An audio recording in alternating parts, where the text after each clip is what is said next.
Alright, and we're back. Welcome back, my friends. Thank you for standing by. And allowing me a short break there. Have a good break. Thank you, Waz. Had a good break. I feel good. Spirits are high.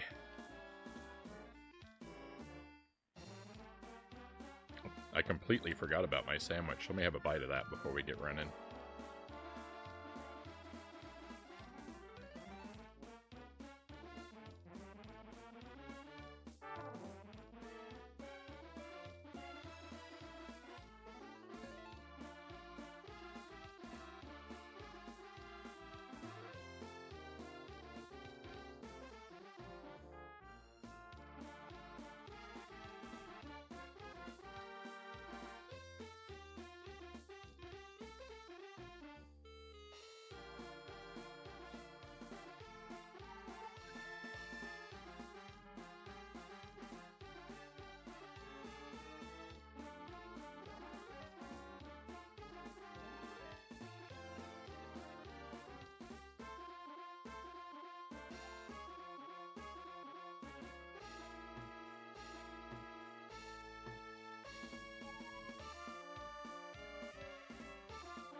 I'm seeing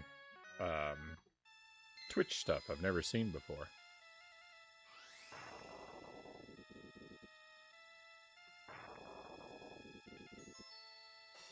I've never seen this mod view before.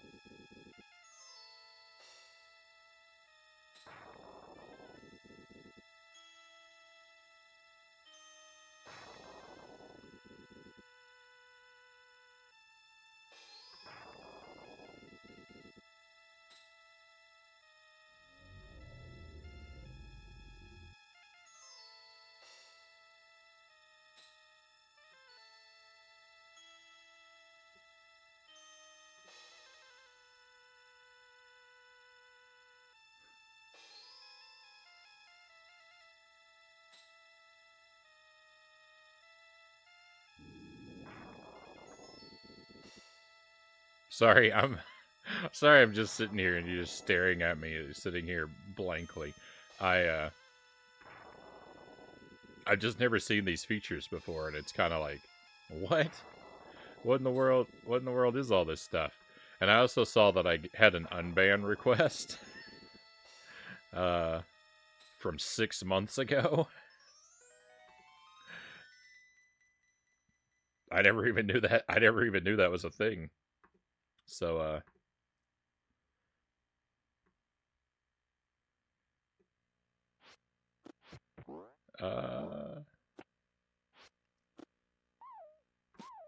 I don't know if that person's still waiting, but hopefully they've gotten the point that yeah, I don't think that's gonna happen.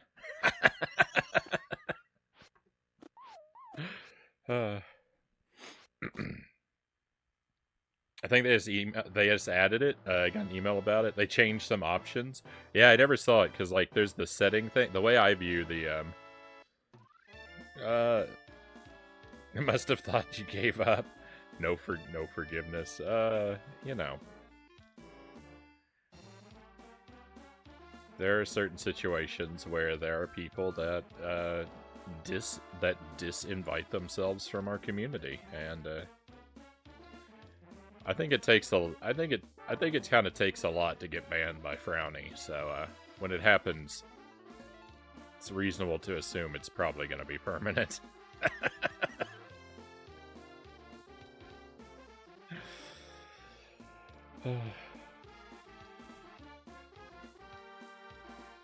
We have to mess up pretty badly, yeah.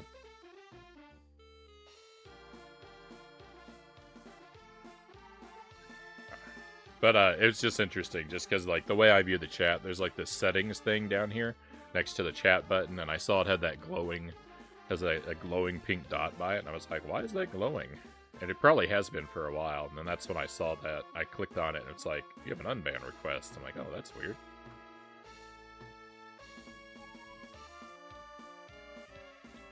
Alright, so we're going to start playing. I'm going to run the timer. It's going to look like an ugly run because I know where all the rubies are, but I don't have them memorized. So, like, I'll have to refine them, kind of, and I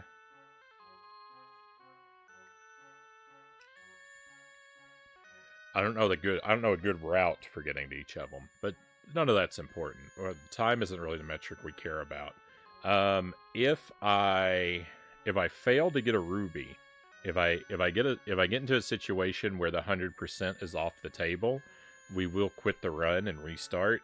If I die, I will stop the timer, but we're gonna keep playing.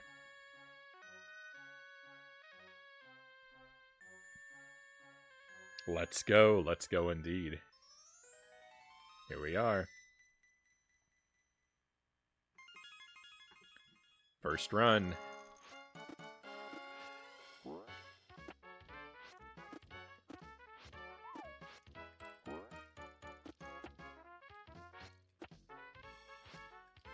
Oh.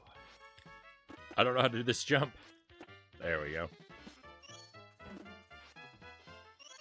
Beautiful. We're on world record pace. I can feel it.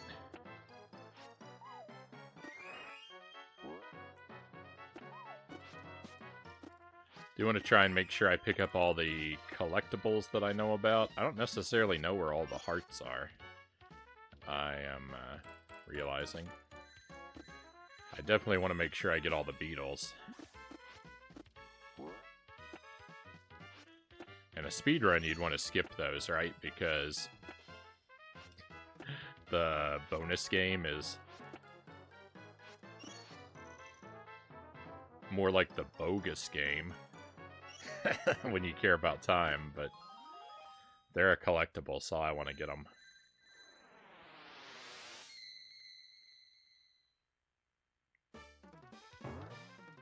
Need to learn to tie my hair for sleeping, StatCat says.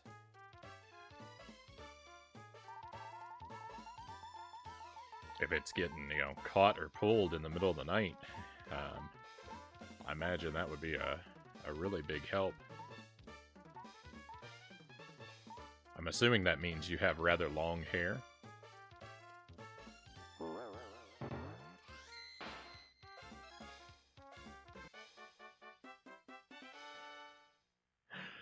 Well, I don't know exactly about that Game and Fit, but yeah, typically, yeah, if someone is disrespectful or they don't listen to the direction of me or the mods, and I've got a pretty short fuse if someone is disrespectful to another chatter in particular.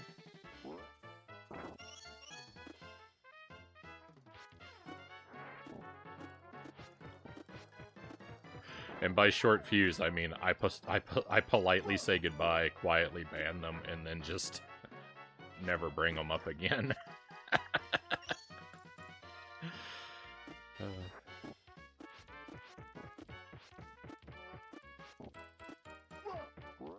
But I'm usually willing to give people a timeout and give them a chance to reform.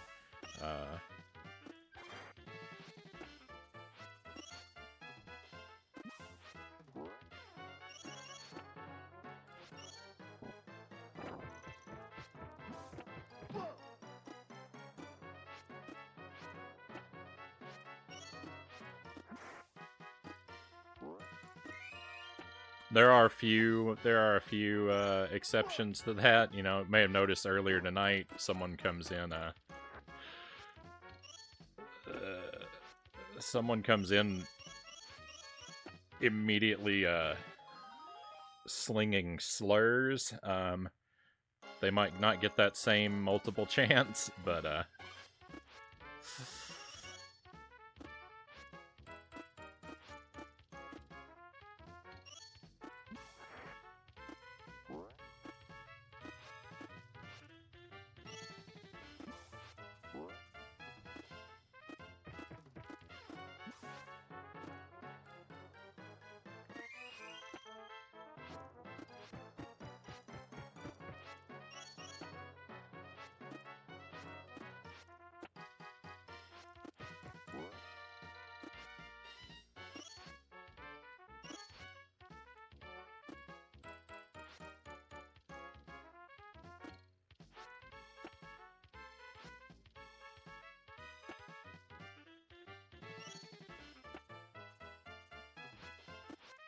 you know, I try not to dwell on it too much. Most people are, you know, the overwhelming majority of people that come in are cool, and even if they, you know, they come in and like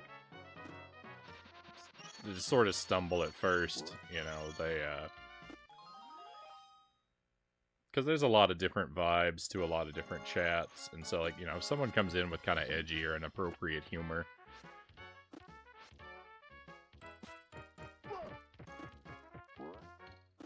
I'm happy to give them, you know, a gentle greeting and a heads up about, like, what the vibe is around here, and people almost always fall in line.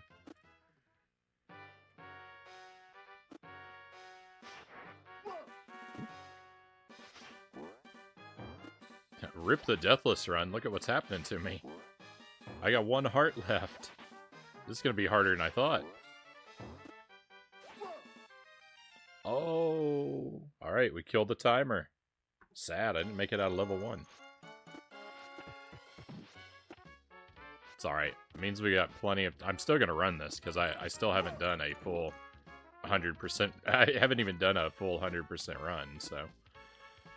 That the first time I did it would be deathless is not something to be expected. Yeah, the game's not that hard, but it's not, like...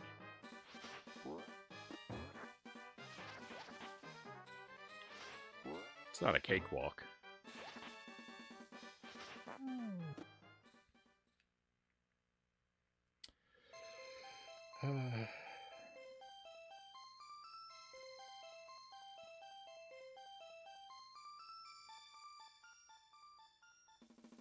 I've been under the influence of many beverages and haven't been banned, and I've been around Crown Town a while.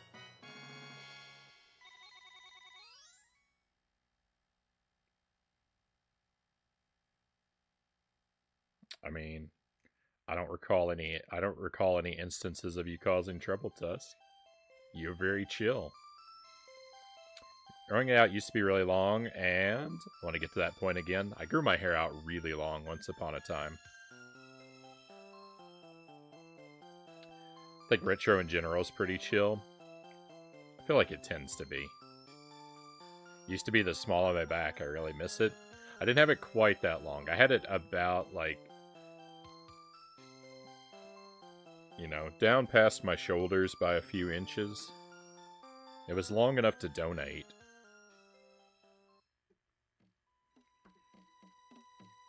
Fast pass to bandhood, indeed, cows. Most people tend to pick up on the vibes pretty quickly.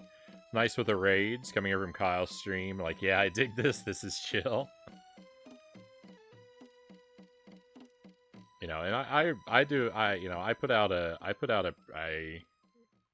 pretty, you know, family friendly, all ages appropriate kind of stream and stuff like that. But like, I definitely don't have anything against streams that aren't. You know, we raid out to more mature streams all the time. Almost all the streams that I follow are pretty, you know, at least somewhat mature audience focused.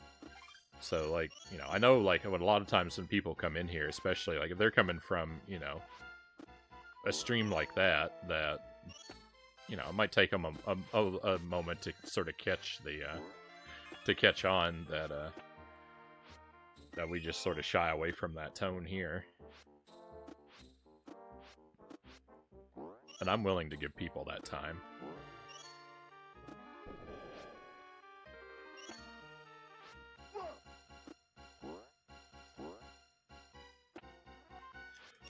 Yes! Life is good. Gonna take the night off. Good night, guys. Good night, Game and Fit. Thank you for being here. I hope you have a wonderful rest of your night, and we will look forward to seeing you again.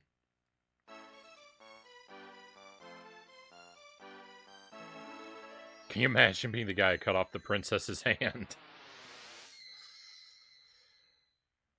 Yeah, I think the Sultan seems like a pretty jolly guy, but I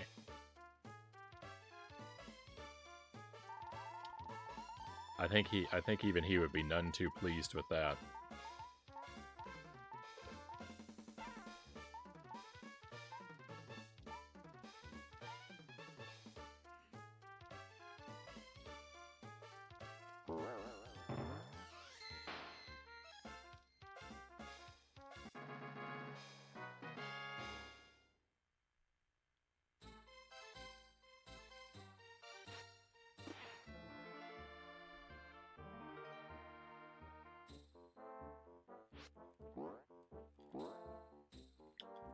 Missed.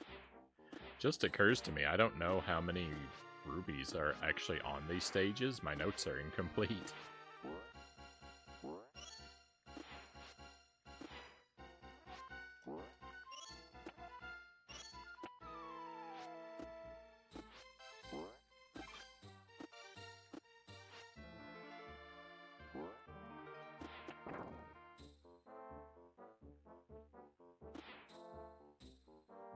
No, I died. I only run the timer until the first death. So I run a timer when I'm doing a challenge, particularly when it's a deathless challenge, because the timer helps give me focus and helps give me an excuse to kind of be slow to read the chat and to not fulfill the channel point stuff in a timely manner. But you know, once there's a death, then it really doesn't matter, and I want to sort of have it off to open the freedom for those kind of things back up.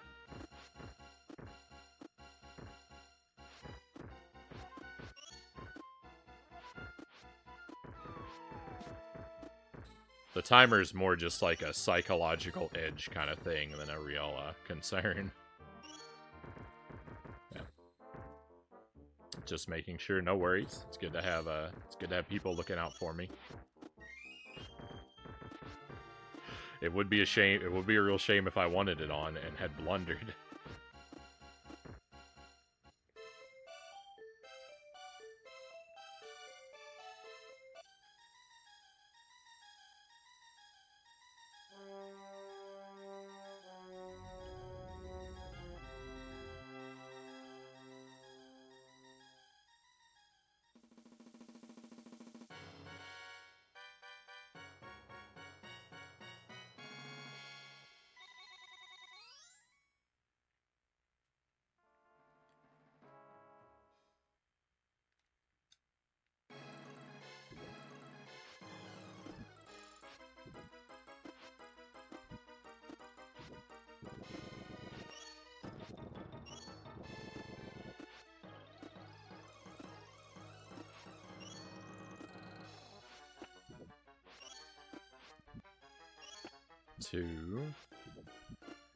All the rubies for this level are on this one marathon segment, and I actually kind of really like that. 3.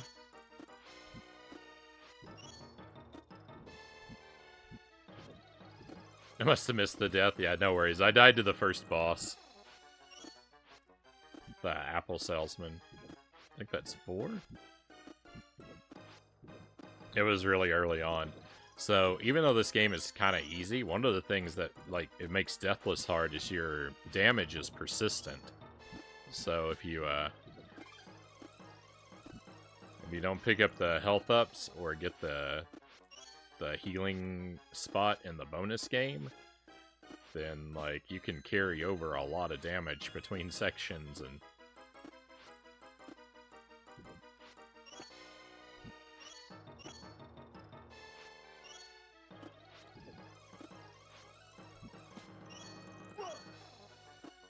very quickly run your life down.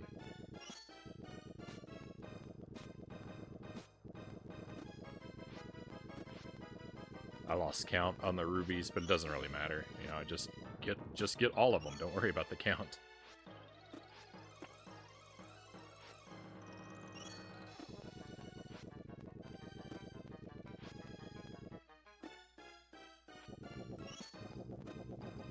Let's go. I think that's all of them. Rough, yeah.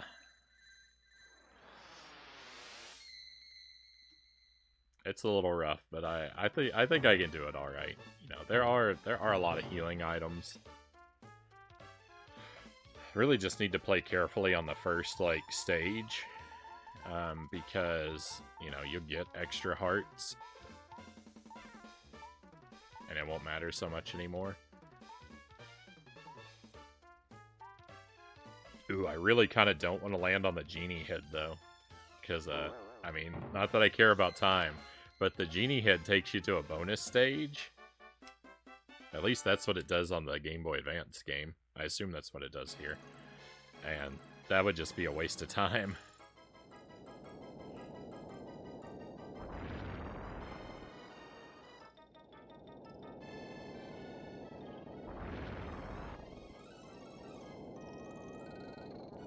I don't know if I've ever landed on the genie head in this game, though.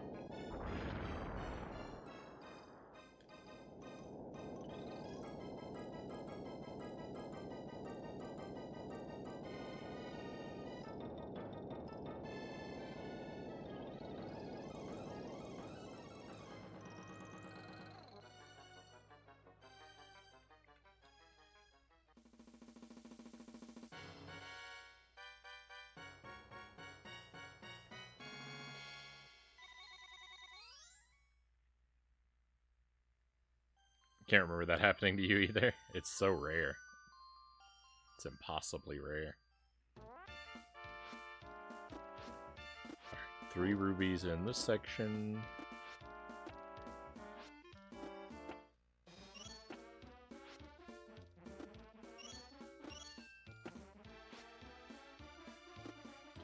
Oh, it's so nice to have a handle on all these rubies and be able to enjoy the game again. It got so bleak there for a while. I'm so relieved.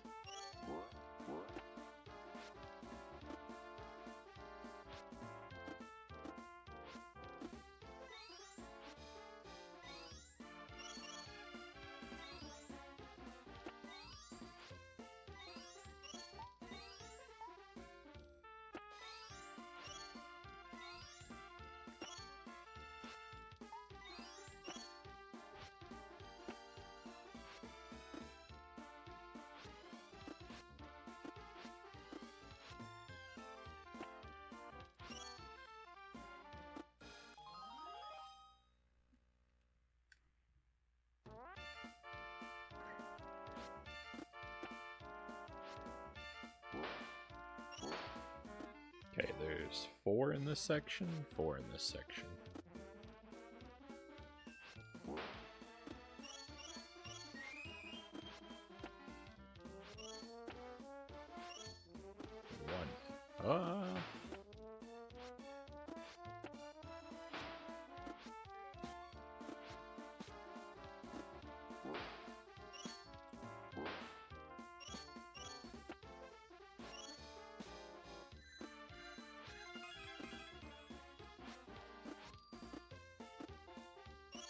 Two, 3.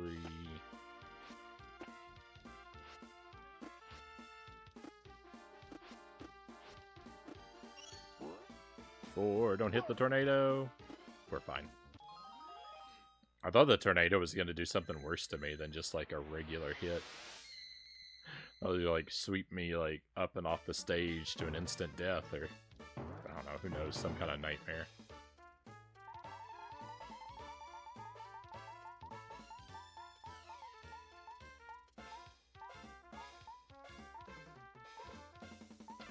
Tomorrow night, we're actually going to work on another 100% challenge. It's Super Ghouls and Ghosts. Super Ghouls and Ghosts is my favorite game. I'm pretty good at it. I actually had a deathless run in Super Ghouls and Ghosts just last weekend for the 3rd time. I've now beaten that game deathless 3 times. But the new challenge is to practice 100% runs, which I define as every treasure chest and every money bag is mandatory. And that's a big problem, because every treasure chest mandatory means you have to spend 90% of the game or more with an incredibly bogus weapon that makes progress almost impossible. So practicing that has been really tough. Like, that's a game that I can beat in about an hour and change. Like usually just over an hour if I'm having a good run. And the 100% version, like, takes me multiple hours. It's real ugly, so, like, that is definitely, like, practice.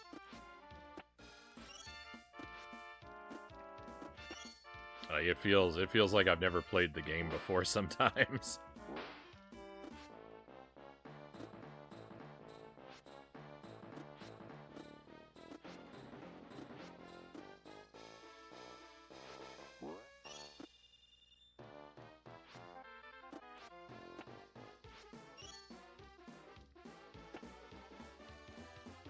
I was rocking that the last time you were here.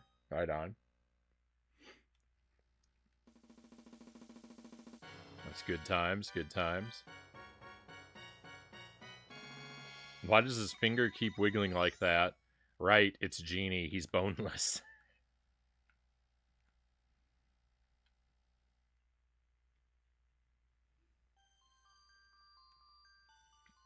I'm of the opinion, I know you get more meat with a boneless Genie, but I'm of the opinion that the bone-in Genie just tastes better.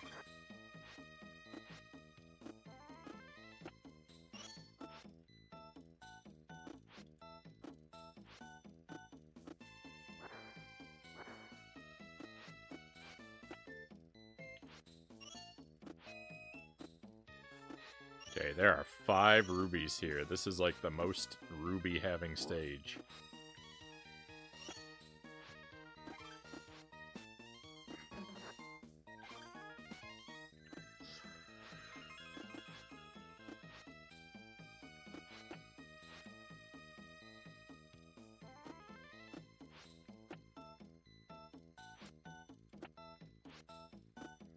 It's 2, there's 3.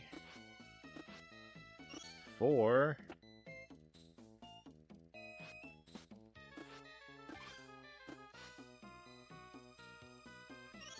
5. Beautiful. I was gonna hop in the other day, but you're playing Zelda. Breath of the Wild will be here Monday for me. Don't want to see anything. Yeah, don't blame you. No worries, no worries. I encourage people to avoid spoilers. I'm not, I'm never gonna be offended if someone doesn't want to be spoiled in the game I'm playing. I get it. There's all kinds of times where I see streamers that I want to raid that are live, or just streamers I want to drop in on if I'm, if I'm like making dinner or something, and they'll be playing something that like is on my to-do list, and it's like, well, that's bad. I'm never gonna get to see them again. Thank you for the GG. 4 rubies on this stage.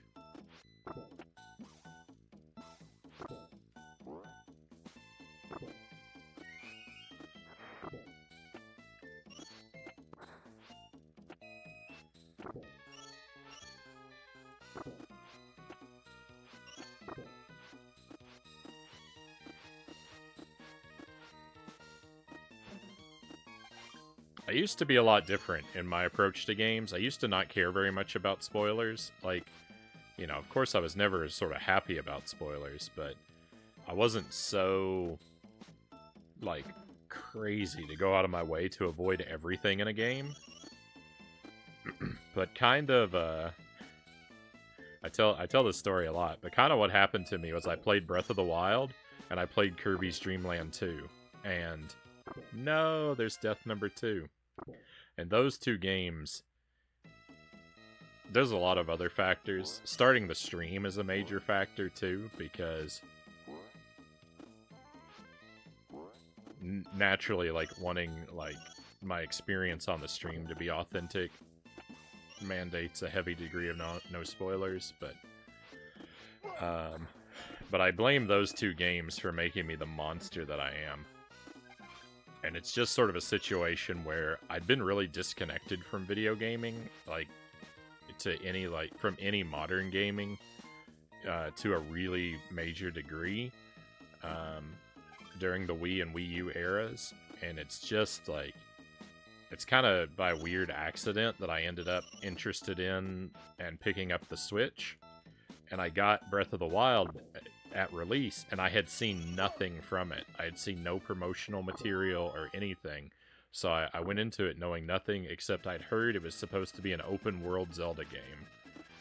And I'm always going to play a new Zelda game anyway, or, like, I'm always excited to. I've missed some over the years, but that's all I do. And it was just mind-blowing. I don't even know if I can mention, because I don't want to spoil anything for you. I don't even want to know if I want to mention what it was that blew my mind. But I'll just say there are fundamental things about the game, like basic mechanics, that are extremely prevalent in that game, that, because I hadn't watched any of the marketing, I didn't even know were a thing. And so it was a magical experience to discover all that stuff firsthand. And so, like, that gave me, like, the real joy of the blind playthrough. There, you know, it really, like, put it into focus for me in a way.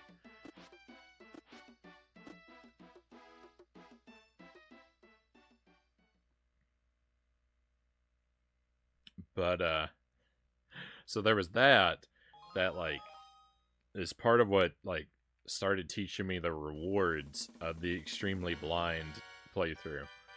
And then Kirby's Dream Land 2 came about right after I started the stream. I played Kirby's Dream Land 2 for the first time, and I had assumed it was going to be a really easy game. I was like, Kirby's Dream Land 2, you know, we're going to play Kirby 1, we're going to play Kirby 2. Probably only take a couple hours for both games, no problem. We'll be through them in no time. Kirby's Dream Land 2 took me 9 hours. I was determined to do it in one sitting. And to get the true ending. And the journey to the true ending in that game, playing it through blind in one sitting, was a...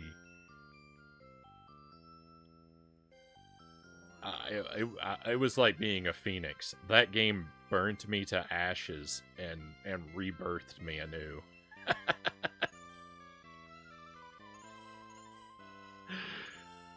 That game broke me completely and rebuilt me. Some of the rainbow drops in Kirby's Dream Land 2, the quest to figuring out how to collect those is something I'll never get over. Some of those puzzles are so difficult.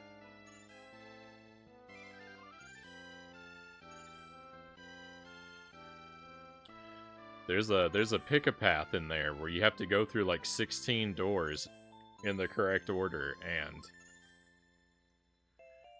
I mean, I got out a piece of paper, I was writing charts, I brute force process of elimination the longest pick-a-path that has ever existed in human history.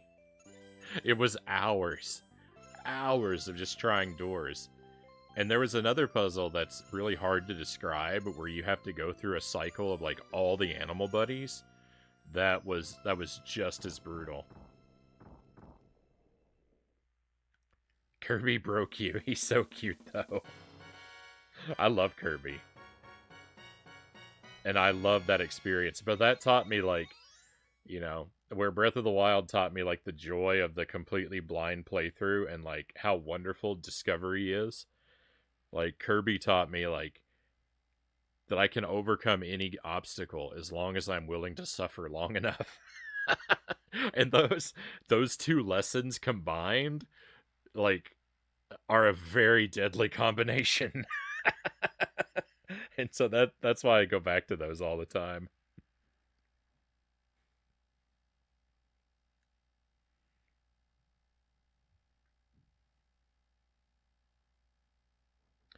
I'm curious what your one word review of the new Zelda is.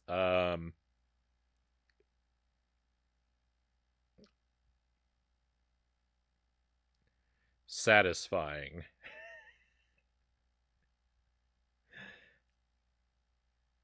I find myself completely satisfied by the new Zelda. I love it. Sea of Stars is that way. Can't watch anyone play it. That's cool. Like 10 hours into it. Really excited. First real game. It's my first real Switch game. I only have Persona 3 on my Switch right now. Breath of the Wild. Don't you dare close your eyes. It was really impressive. Terrible, but impressive. Oh, and I found out like a year or two later that the pick-a-path that I brute forced my way through, the game tells you the solution at another place. I just never found it. I didn't have to brute force my way through it. The game tells you the order of the game tells you the order of the doors in another part of the game. I just never found it, so I had to do it the hard way.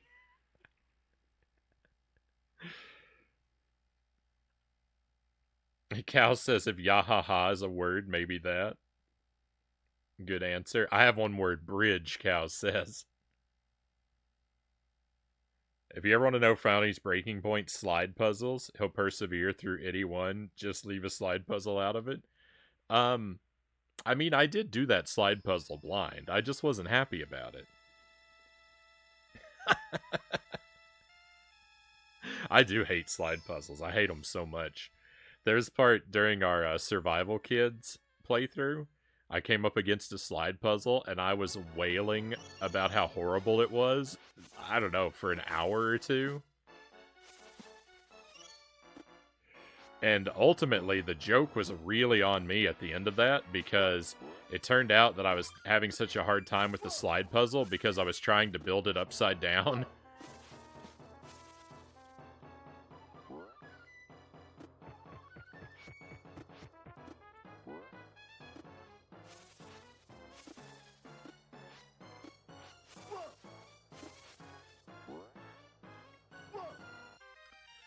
Oh. I hate laser puzzles, Waz says. Oh, like bounce a laser off some mirrors to get it to go somewhere? I actually really like those.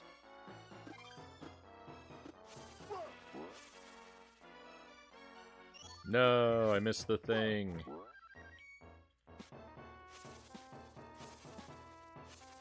Oh, I'm still missing it. Come on, sword guy, help me out.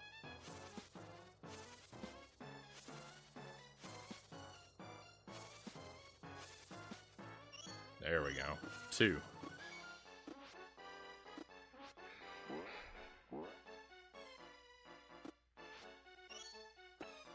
Three. There are 5 here.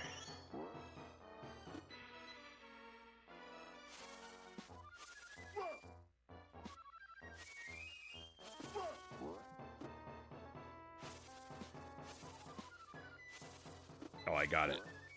4. Did I get it? I don't see it. I must have got it. Alright, I know where 5 is.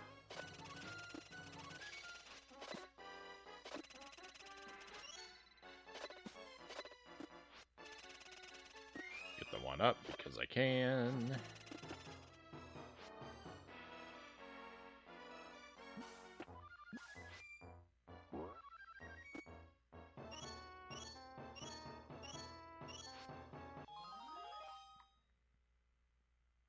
Really want to see you beat Survival Kids again. That game was fantastic. We will 100% play it again, Tusk. The only bad part about playing that game again is I'm gonna have to relearn all of the like crafting and some of the like events because I haven't played it in so long. But I really like that game. It is a cool game, and I do want to get all the endings, so we will go back to it.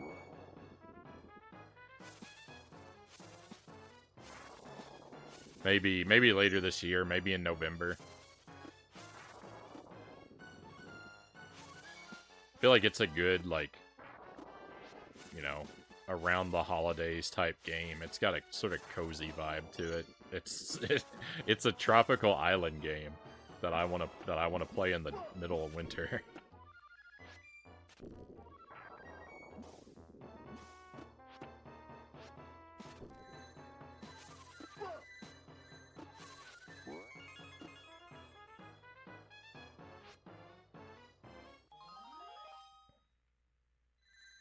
Best slide puzzle is the one in Mario 64, the Lava Land. You know that one solves itself and rewards you when it's done. Yeah, yeah. Waz, thank you for the gift sub. Very kind of you. Thank you for your generosity and your support. Keep the stream healthy and happy. I have a question. Fire away, Tusk. I might have an answer for you. I haven't replaced it. I've talked about it. I was thinking about maybe doing Resident Evil 2 this October, so I'll have to replace it if I do.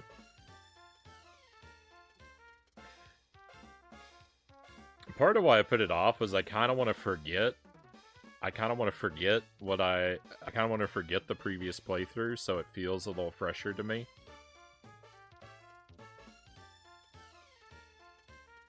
I have the Nintendo 64 copy of Resident Evil 2. It has a battery save, but my battery in my cartridge is dead.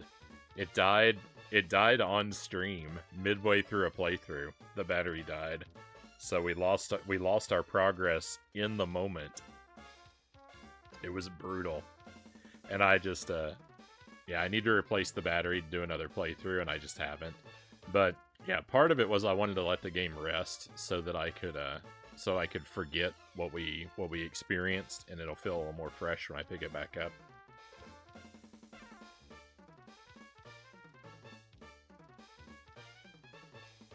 Wario Land 4 is a battery save. That's alright.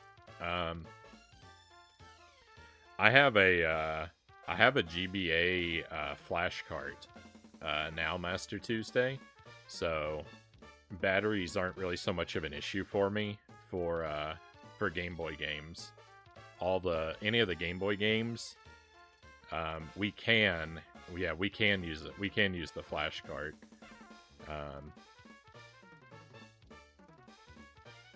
I'm still using a lot of original carts, but it's nice to have that as a backup. Does the Resident Evil doesn't need the expansion pack? I don't think so. Hey, we have another raid coming in. Juker, welcome in. Thank you for the raid, my friend. Hey, pleasure to have you here. Welcome to your friends. Welcome to Aladdin, everybody. We're actually at near the very end of the game, but we're about to replay it as well. So your timing is kind of great, potentially. What were you doing? How was your stream, my friend? If you got a moment while we're chatting, my friends, use that link. Give Juker a follow. He's got a wonderful stream. He's a super nice guy. He does all kinds of interesting things. And one of the things that he gets into that I don't do so much is he plays a lot of like homebrew and hacked type stuff, and it's a lot of fun to check out some of the weird stuff that he finds.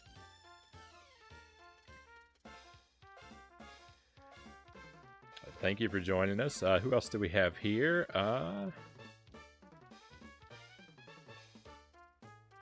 Is that Claire Sonality? Welcome in. Thank you for coming along.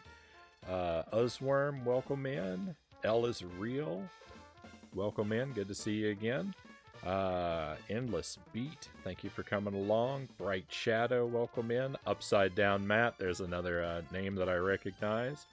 Great to have you here, Matt. Thank you. Don't want to miss anyone. Commander Keen, good to see you again. Welcome in.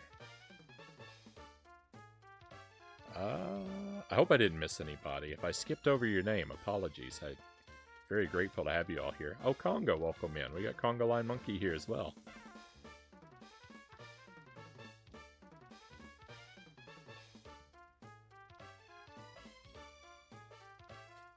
Definitely need to use the conga command. Community night tonight. Also beat 2 games tonight. Both were terrible. I love it. Elzro says, I won the Jukers raffle twice tonight. Luck is on your side, El Israel. Way to go. It's too bad I didn't win the raffle. I had a great, terrible game. All in good time, I'm sure. All in good time. Those of us who thirst for terrible games, that thirst is never quenched. So I'm sure there'll be opportunity. Waz, thank you for the gifts. Juker, take a key for coming in. Thank you very much, Waz. Land Before Time, PlayStation 1, and Ikari Warriors 3. Both trash. I've never played an Ikari Warriors game yet, so that one is a little bit surprising to me. Land Before Time on PlayStation 1, I probably would have guessed picking it. I probably would have had low expectations picking it up. I'm glad you beat them both. I'm glad that you went all the way through them, of course. It will show up eventually, Juker says. Exactly. Land Before Time was a masterpiece. Objection.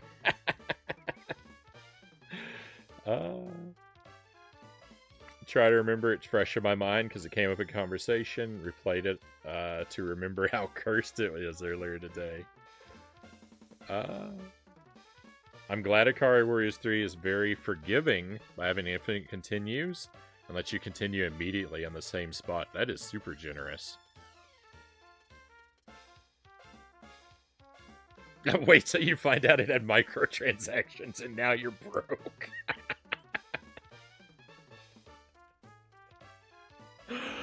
Oh, the agony.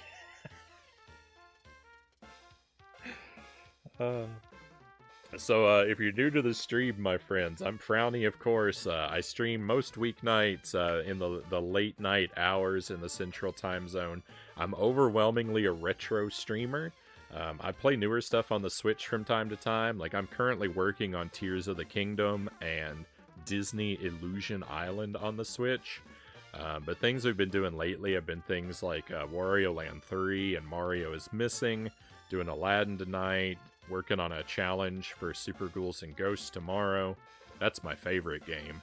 I like brutally difficult platformers and adventure-type games, mostly. I love stuff going all the way back to the Commodore 64, thereabouts. I prioritize an extremely strictly blind playthrough style. So I don't read the manuals, I don't read the back of the box, I don't do any research or ask for any help, so I never know what I'm doing. I frequently don't understand basic mechanics of the game or even what some of the buttons do, and yet I somehow usually struggle my way all the way through to the end. I have a taste for broken trash games, plug and play, shovelware, and when we sink our teeth into a game, I'm not much of a sampler. I like to try to go to credits on everything I play, no matter how bad it is. And if it's really horrific, I'll probably 100% it. It's mostly a laid-back stream. Most of what you see and hear out of me is going to be pretty all ages appropriate, family friendly. We'll play the occasional M-rated game from time to time, but I give a heads up about that. But we try to keep it pretty chill, pretty comfy, and I encourage the chat to sort of follow that vibe, of course. And hopefully you can have a good time. Relax, forget the world, just watch To watch someone really dumb struggle and cry his way through a bunch of games that are too hard for him. We're actually doing a challenge tonight of sorts. Aladdin on Super NES. I love this game. And I just have finally found all the rubies. I've been working on trying to learn how to do this 100%. And this is my first effort at 100% through the game. So we're right near the end. If all goes as I think it's going to go, we're going to see 70 rubies collected at the end, which will mean a perfect run. And then all that remains to do is I want to practice to do it deathless. So get one nice, beautiful run through the game, 100% collected. And this isn't a super hard game, but it's a little tricky. So we'll see how long it takes me to get there. But that's what we're working on tonight.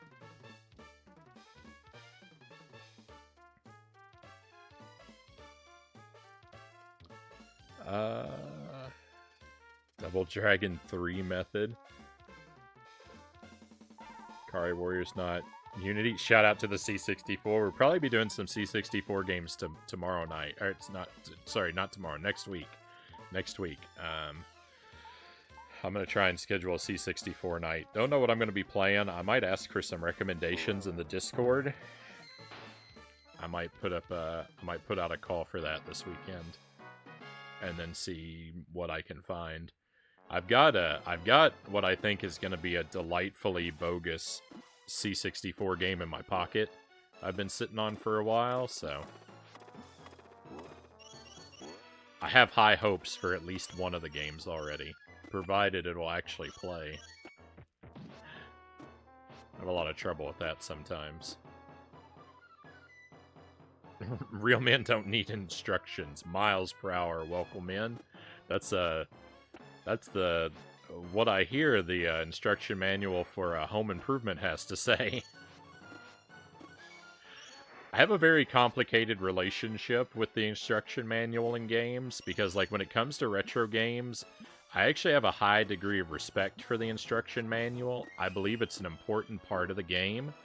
I believe using the instruction manual is a completely valid way for developers to teach you game mechanics and to provide information. In that, in some ways, if you don't have the manual, you kind of don't have the full game with a lot of games. So I try to be very well. So I will talk big talk in favor of the manual.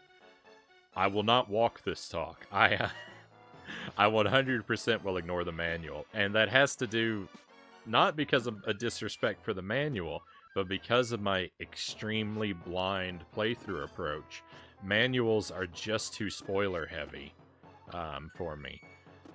I really want to like the Super Ghouls and Ghost manual. It tells you every weapon in the game, every stage. Like it tells you about a bunch of stuff that, you know, I don't want to see stage 5 until I get to stage 5. I want that stuff to be a mystery, and like so far as like what the buttons do and the mechanics, let me try and figure them out hands-on, trial and error. You know, I will sometimes eventually read a manual if I'm struggling for several hours, but it's not my preferred way to gain information about a game. I like to do it hands-on.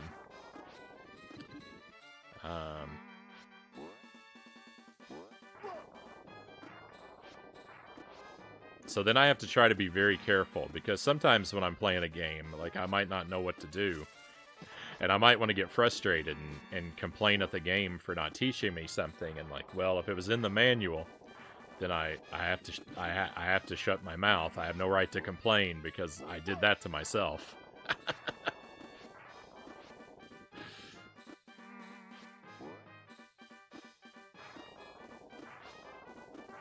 With Star Tropics, you'll be stuck forever. I played Star Tropics. We did that one on the stream. I think I had to ask the chat for help once in Star Tropics. I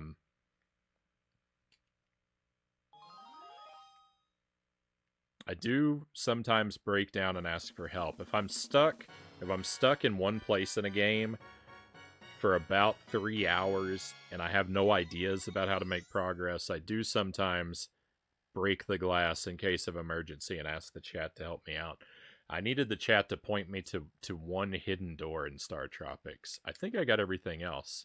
But the thing I think you're talking about though is the letter in Star Tropics, and that had already been spoiled for me. So I didn't have a choice there. I went into Star Tropics with that information having been spoiled for me. Now that I think about that. Frownie eats the instructions. They look cool too. Oh yeah. A Frownie scared his sibling with his Animal Crossing house. No manuals necessary.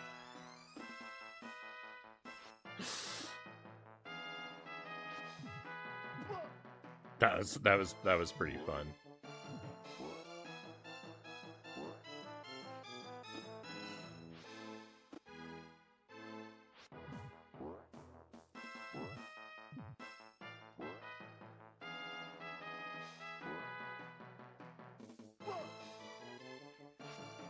When Animal Crossing New Horizons came out, my sister and I both got really into it.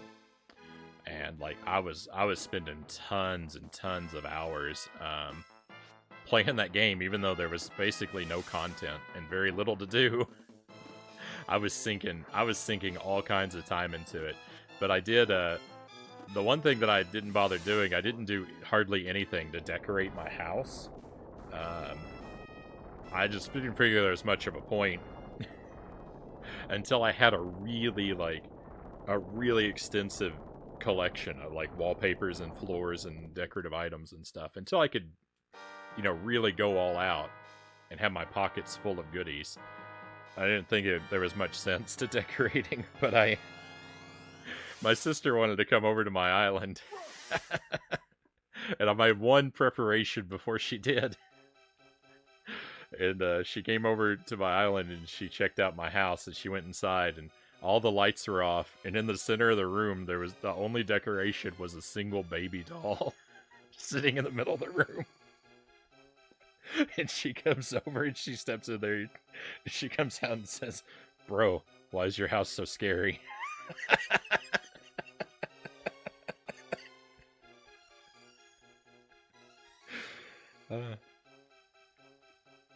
That was fun. Yeah, horror house.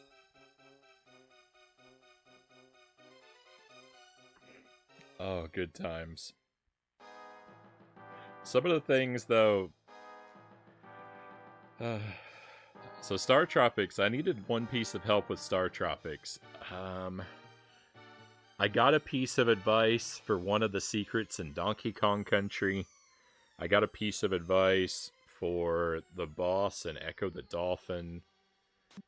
I think I can still count on two hands without going over the number of times I've asked for help. I begged the chat to help me with Shadowgate 64, but no one in the chat had ever played it before, so that didn't really work out.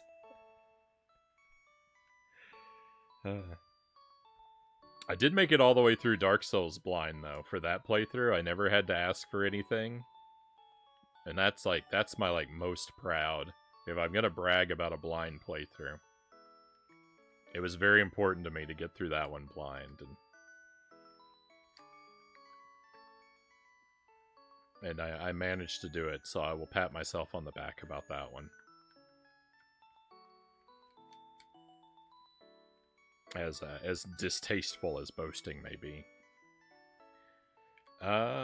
Almost bought Animal Crossing 2 or 3 times. I want to commit to Breath of the Wild first. I really like New Horizons. I mean, it came out when basically everything was shut down, and so it sort of had the perfect time to be out for people to really dive into it, and I really dove into it. I ended up putting 1,200 hours into that game in not that many months. Love the GameCube version of Animal Crossing. I only have minimal experience with that one. I've thought about maybe firing it up on the stream. I thought that might be fun to play together.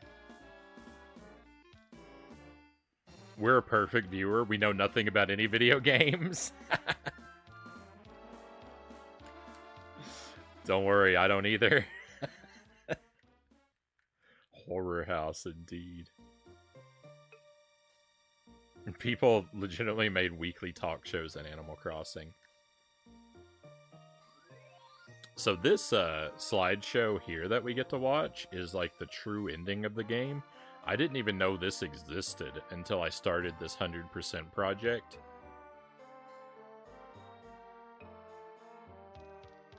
I found this, I think last week I found this for the first time.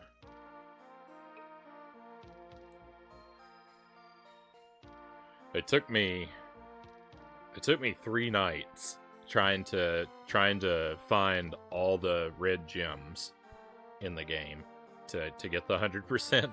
It took me 3 nights. I just finished tonight. I found the last 2. And actually the problem wasn't finding them all. There was one I couldn't find. There was a second one I could find, but I couldn't figure out how to get it. And I solved both of those puzzles tonight finally. So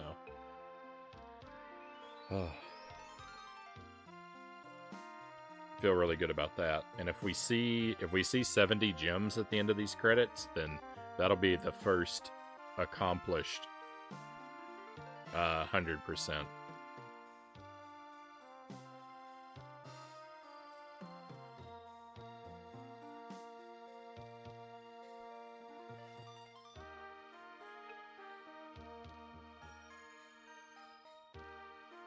That Animal Crossing story always makes me giggle, Tusk says. It was a good little moment. It was a nice little moment.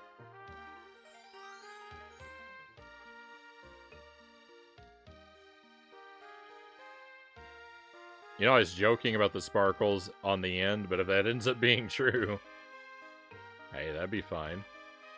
I don't know what I don't expect some grand prize for 100%. I think this extra ending here with this slideshow is, pretty nice. There it is. You are a super player. I'm no longer a great player. I'm a super player. You do get a bonus. You get a better compliment.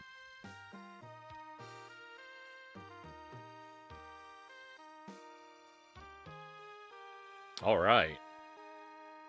Level up.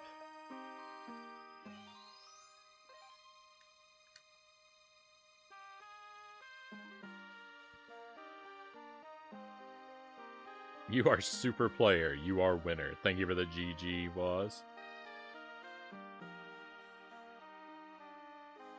My sister played some video games, but she stopped as soon as she was dying in Mario Brothers 3 more than me, Tusk says. My sister wasn't much into games as a kid. She got into them a lot later. She's not really as big on the platforming and action oriented games. She likes things like Harvest Moon and Professor Layton and Rune Factory and a few RPGs. She likes Breath of Fire on the SNES. I think that was her favorite game for a while.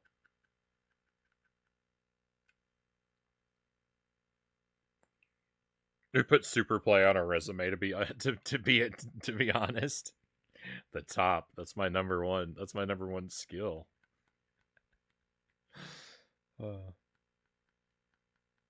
I should include that in my channel's bio.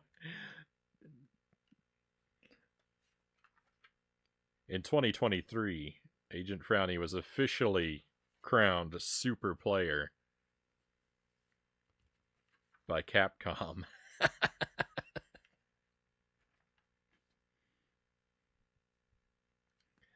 print myself out a little plaque.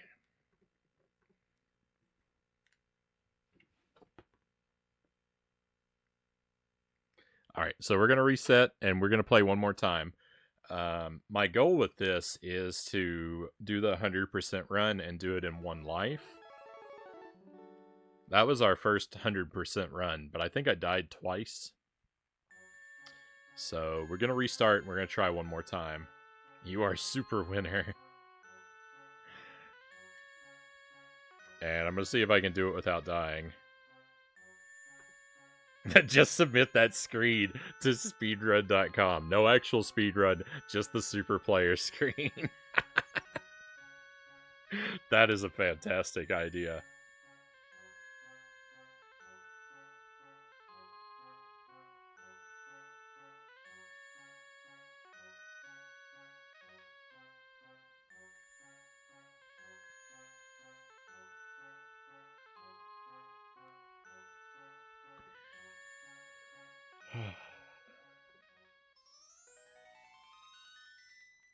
Alright, and we will run the timer until the first death.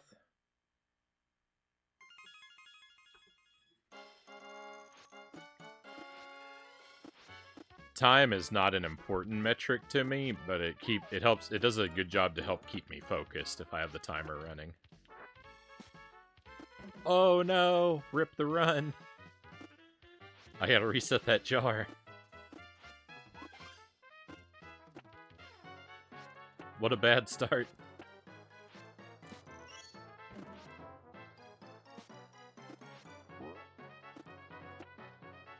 Well, in case you thought I was lying when I said time isn't important.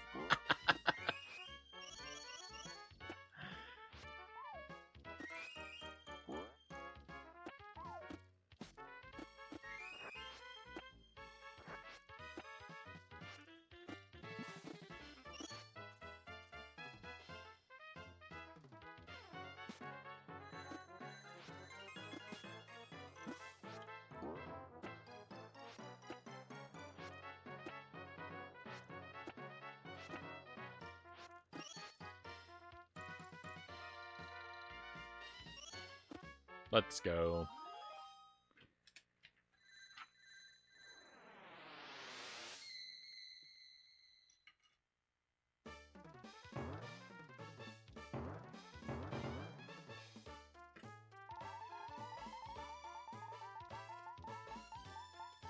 When I moved to Illinois, I can't wait to take pictures of the farm animals.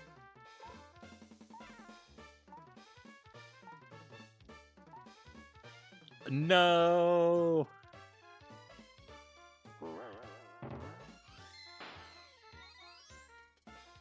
Huh. That's different. That's different than the... On the GBA game, landing on the genie takes you to a bonus level. So they changed that. I didn't know that. I thought I was going to have to waste time in a bonus level. It gives you an extra heart. That's not bad. In fact, that's really great if you're trying to go deathless. That's the best thing I can get.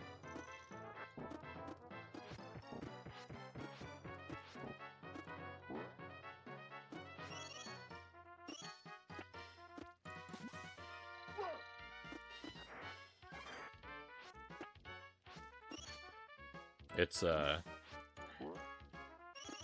that chicken is like a catch-22. I only needed the chicken because I went to get the chicken. I didn't take any damage before I headed down there.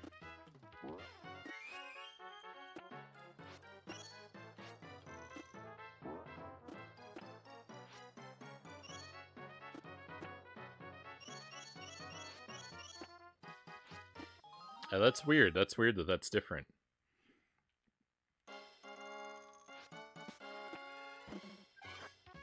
Jelly and I are always pointing out cows to each other when we go for a drive.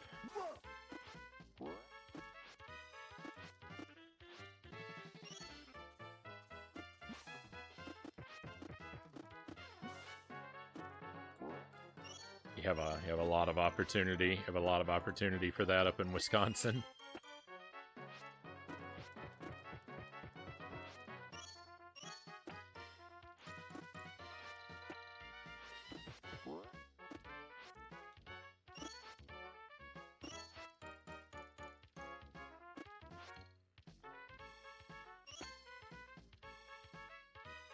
Cows are important, Tusk reminds us.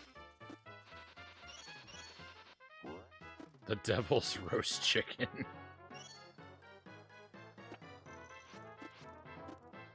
Alright,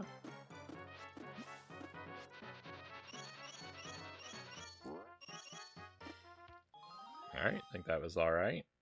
Almost no cows or anything up there, StatCat says.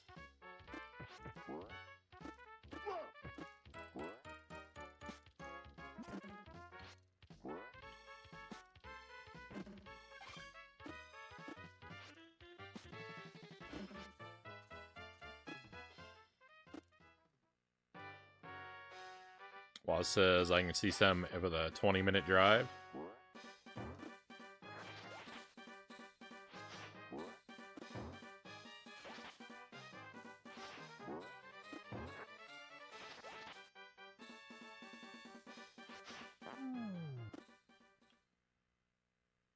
Have to drive an hour or so, StatCat says. There were lots of cows where I grew up. Identifying cows is one of the most important activities to do while driving in rural areas. More horses than cows. I have no idea why I'm still up, but hello, Frownie in chat. Welcome in, Baron Metz. Welcome to our Aladdin challenge run. I'm going for 100% deathless. I finally solved the 100% run. I found the last collectibles that were giving me a headache last week. I found them tonight. And life is good. There's one ruby. Can't say no to a chicken.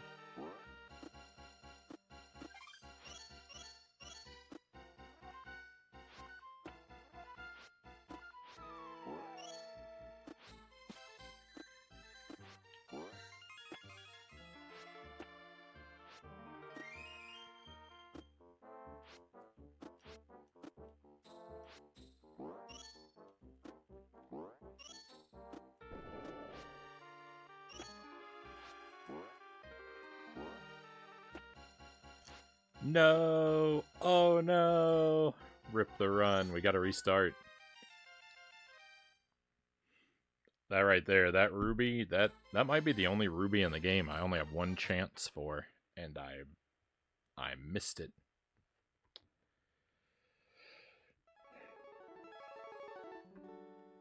Hey, Bort Jams, welcome in. Good afternoon to you.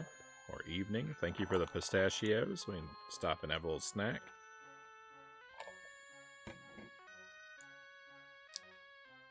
Could probably drive 5 minutes and see cows.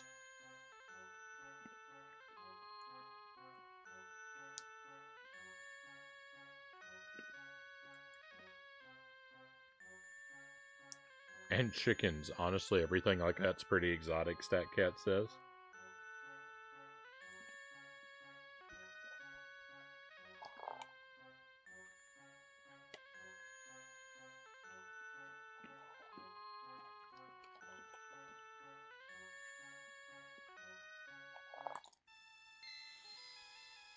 I'm running low.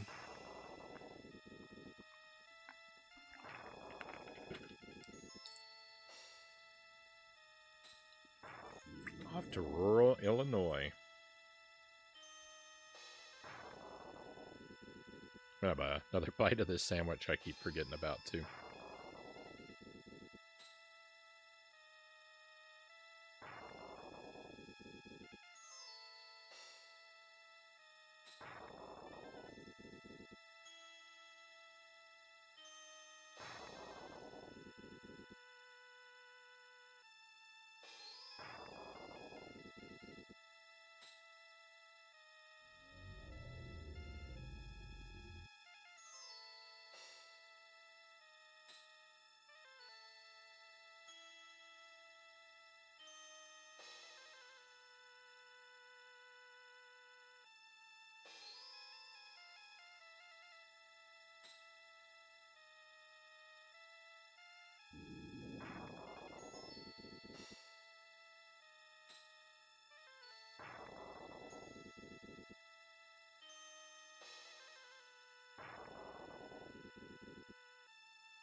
Right across the streets of dairy and chickens just spawn out of thin air. Sorry it took me so long to chew that. I decided to just have all of the rest of that sandwich in one giant bite.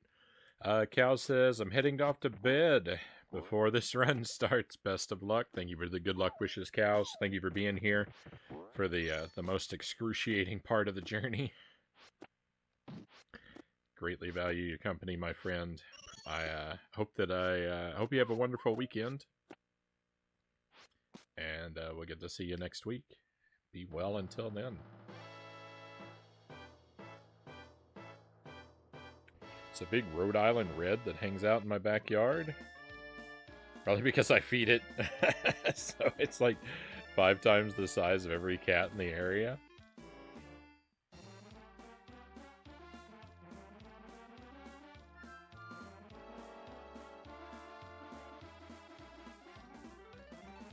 Weird new environments can be fun. Just pre-ordered the Mario vs. Donkey Kong remake and the Sora amiibo from EB Games. Right on. Hope you have a lot of fun with those. I might check out the Mario vs. Donkey Kong thing. I've never played one of those games, but I might check it out from the library.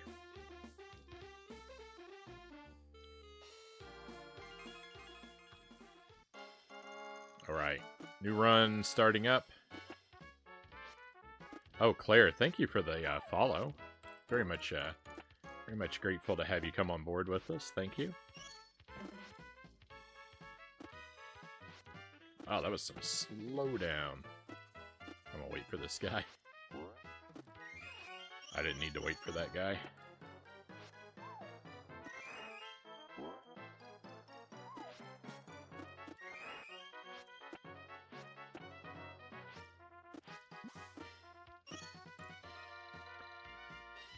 The new run's a remake of the GBA game. Oh, those games were on GBA. I didn't know that. I thought those were a DS thing.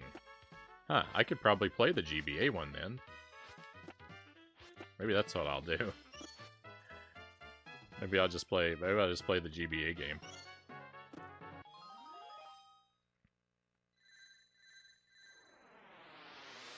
Play the original on a 3DS port. Fun game. Think you'd like it, Frownie Tuesday says. Shout out to the GBA. It's the only one on the GBA.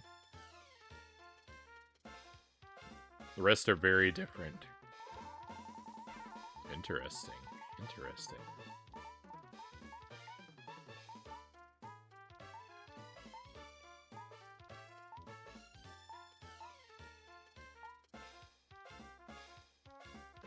I'm trying to remember. I might actually own one of them.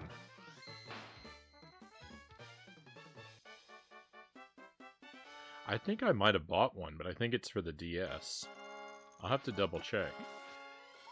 I've never played it either way, so...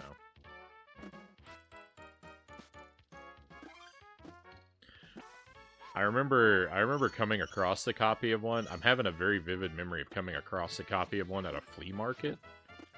But I don't remember if I actually bought it. Might have been too pricey. I might have said no.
What? I can't make the jump up there? No. We'll be fine.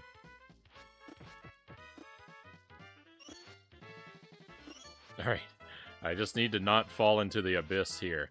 This is a good place for the run to die, too. Just like that, there's that one ruby that I, miss a lot on stage 2. That one right there where you have to cling to the wall is like... Or the cling to the... Sorry, the moving platform is a good opportunity to fall into the abyss.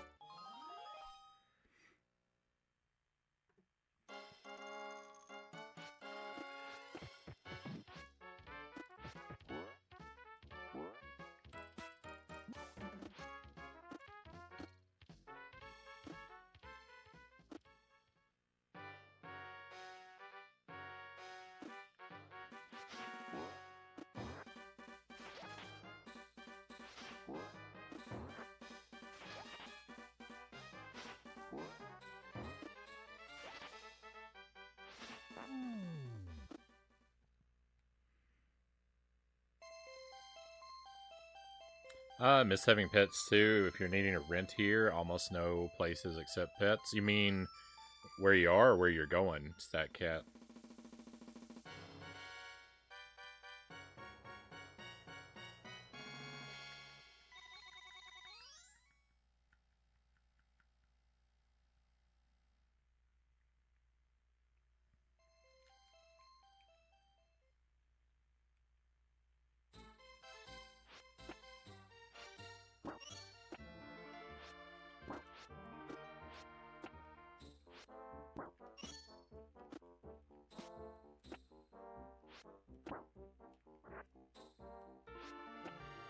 Pretty rare in Alaska for places to allow you to have pets for rental.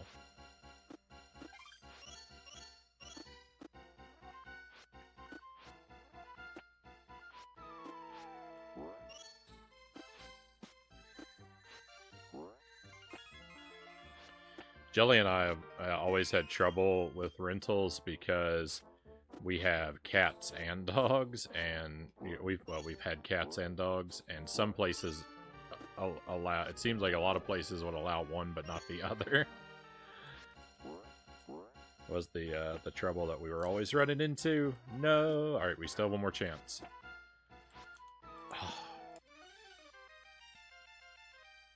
All right. Well, let me practice. Let me practice this gem, and then we'll start again.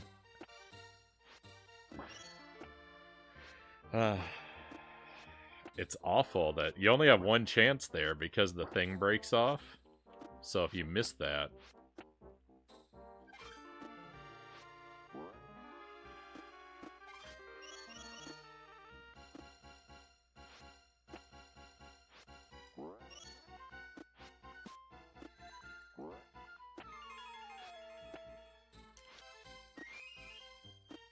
Not getting any good jumps. Not getting any good jumps. Come on, Aladdin.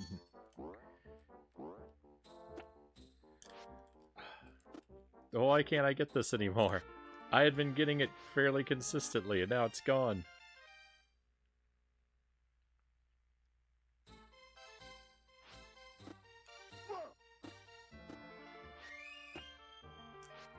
Same here. When I said I had a dog, they said no, but when I said he was only 10 pounds, they changed their mind.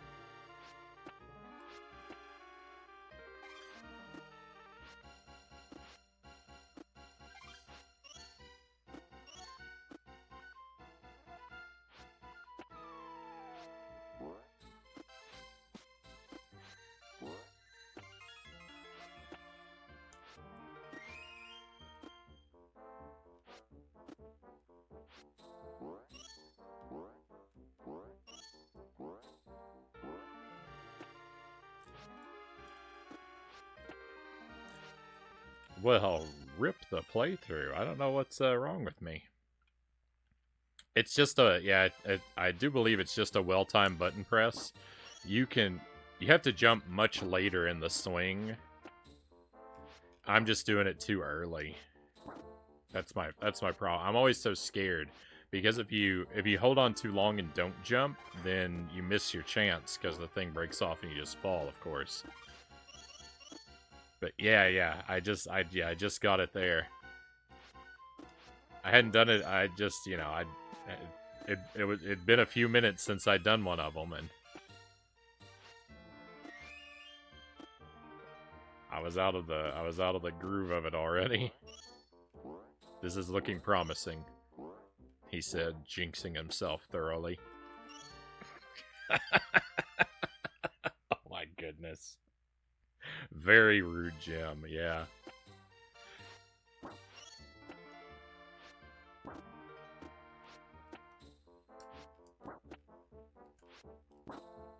I got the jump on so many of them that didn't matter.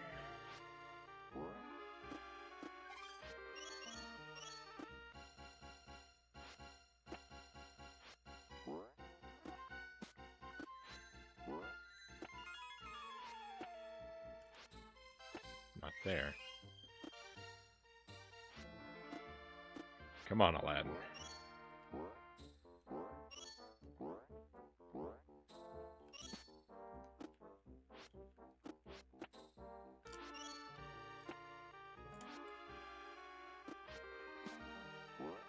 Well, we got it. Let's do just a couple more practice ones.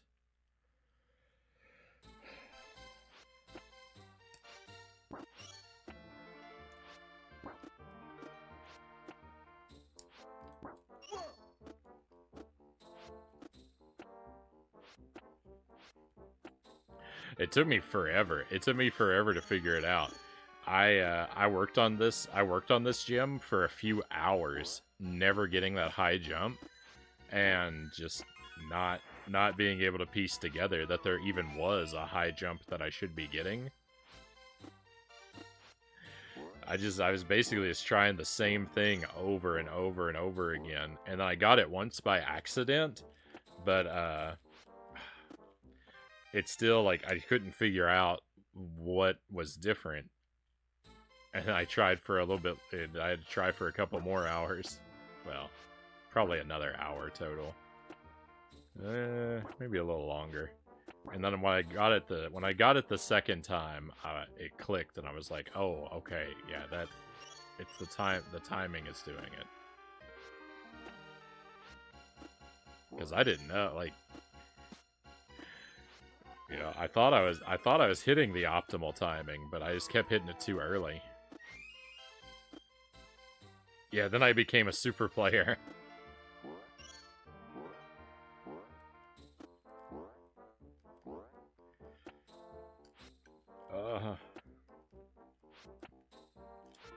No. I've been demoted. Yeah, I think so. I think I deserve to be.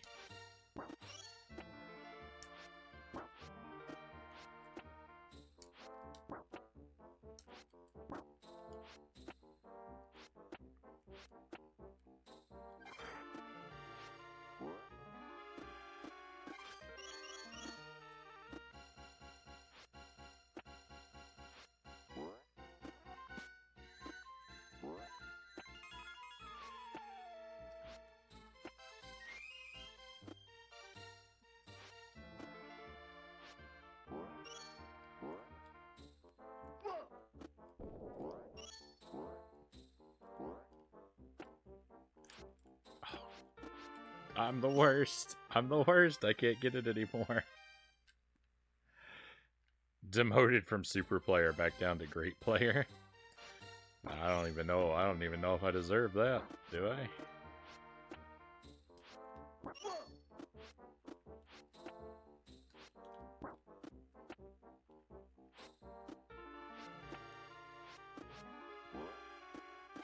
It's a shame that you have to practice from so far away.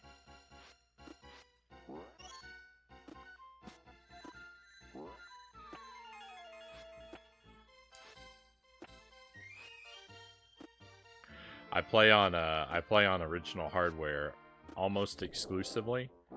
The Commodore 64 is the big exception to that.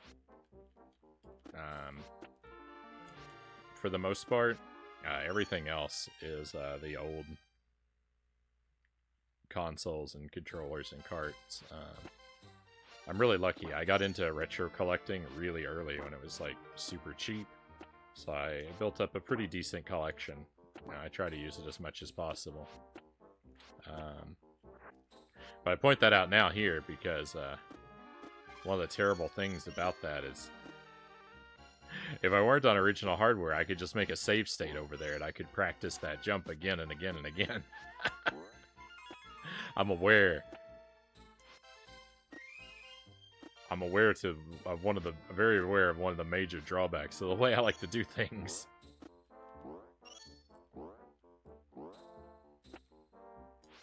Painfully aware of it right now. Come on. All right. Let's reset.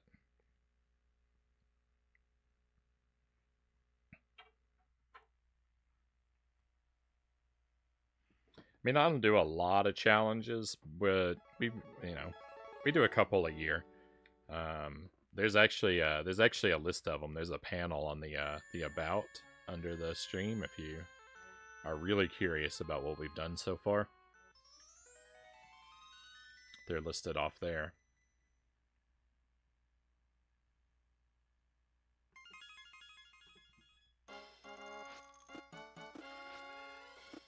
But there have been a few times where, like, yeah, I've been like, oh, original hardware is the bane of my existence because I can't make a save state to practice the hard parts.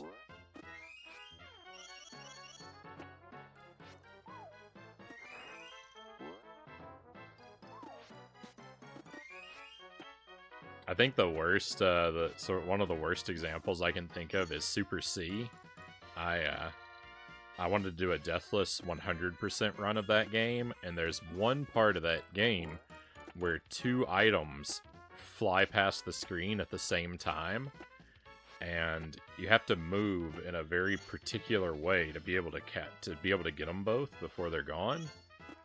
And working that out was so tedious because I'd have to keep trying it and then dying and then trying again, and I only had so many lives that I could carry into the area, so eventually I'd have to restart the whole game just to try again.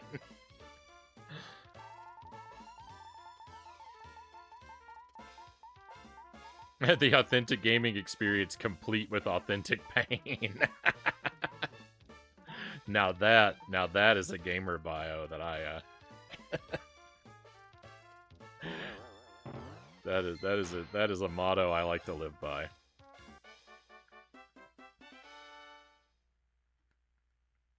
You made your choice. Oh yeah, I have no one to blame but me.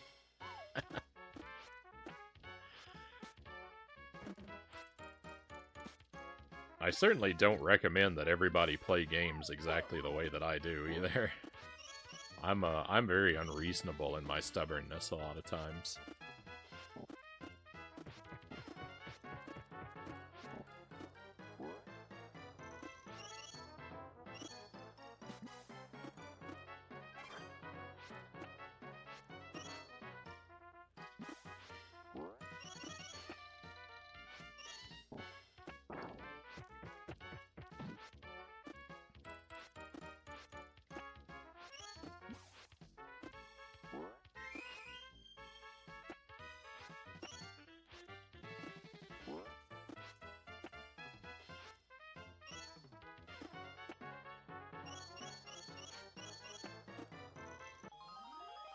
So it can be cool about Twitch, different things to see and whatnot.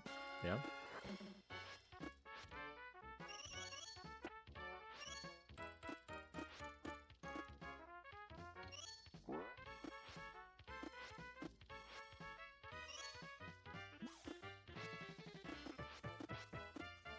I mean, I kind of do gravitate more often to streamers that do things sort of the blind and hard way that I do, but you know, that's only like more often. It's definitely not exclusive.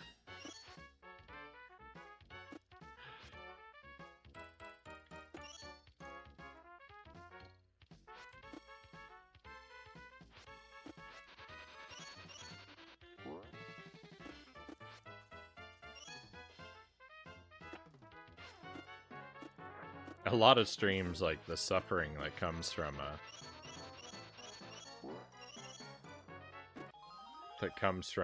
this kind of play style, just wouldn't really fit the vibe.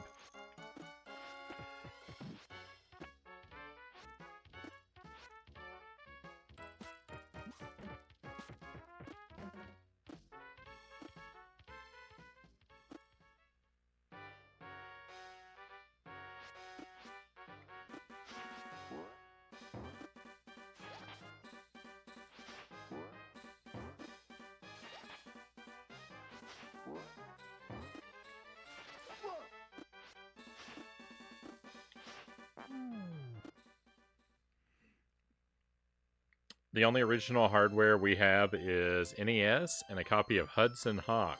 So we tried this, we'd probably just give up on gaming within 3 hours.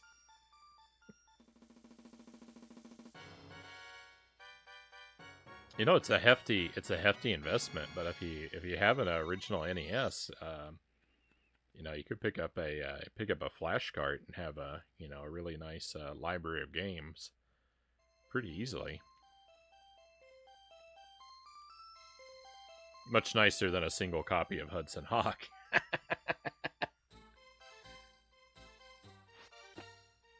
I'd say I'm the total opposite, but that's what I mean. Cool to see the opposite.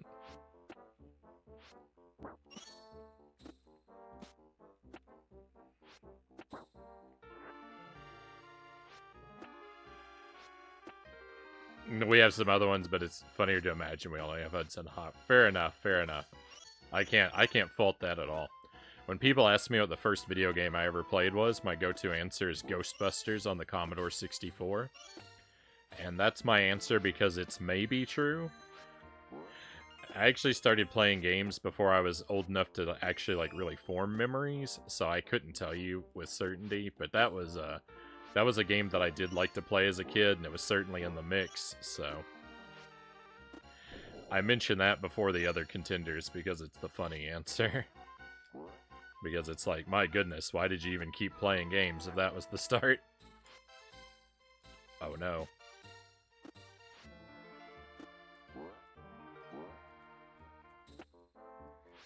No.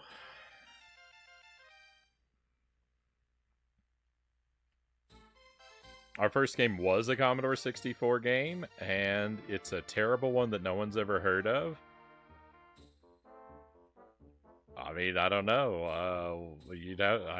I'm very eager to have you share.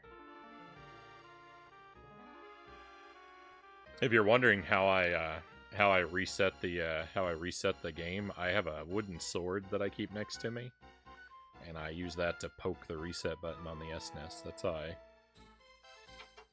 reset it without getting up. Do you know Time Tunnel? No, you got me stumped on that one. I don't know that one.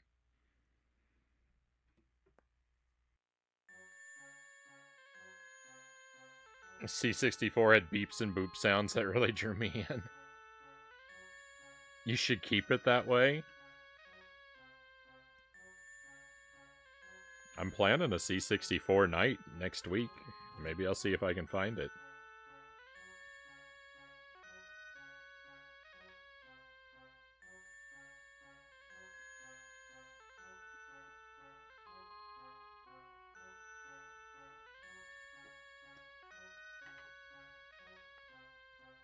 I made a little note. No promises, but I did write it on a post-it note here in front of me.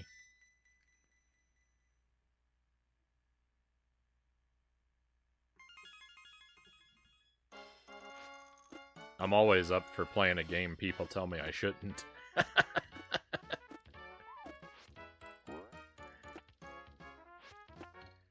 Oh, I can get the high jump there.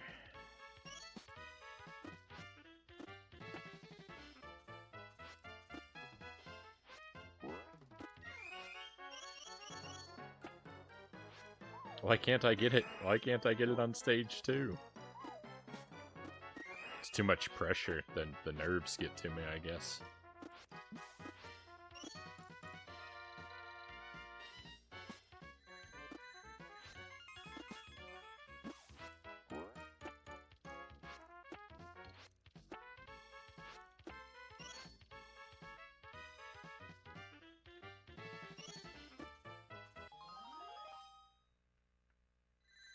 You probably do better at it than 5-year-old us, but that's a low bar.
Hey, Waz, thank you for another gift sub. Very much appreciate your generosity, my friend. Thank you. Thank you for that. Thank you. And Claire, take a key for coming in.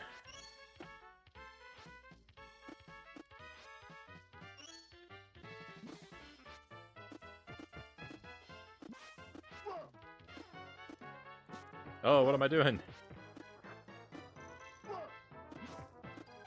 I'm about to have to reset from a death. I can't believe how much damage I took just then. That was pretty astounding.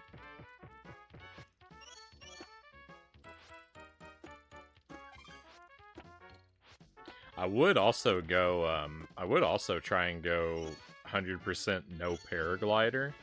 Like, that could be real fun to, add to the challenge, but some of the gyms are, I do believe, impossible without the paraglider, so...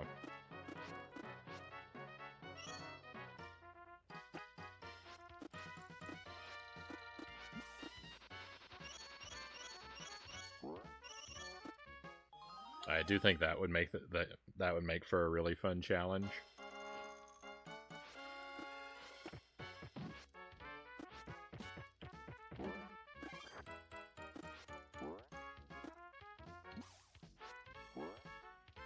And I do believe that no paraglider is a speedrunner category, but if I can't do it the 100%, then it's not interesting to me.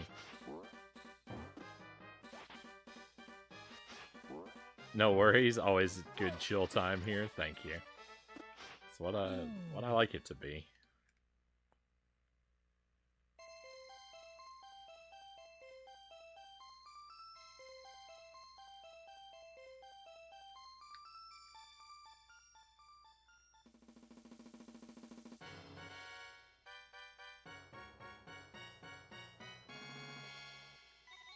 Come on, stage 2. Can we get a run? Can we get a run past stage 2?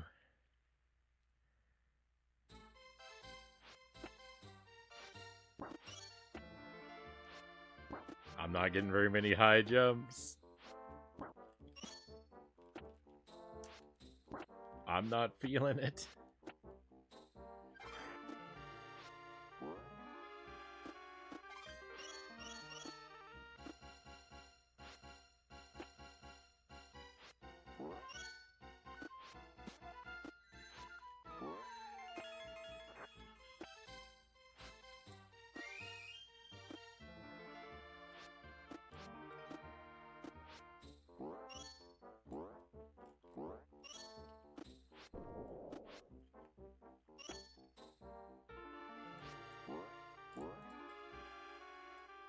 Come on.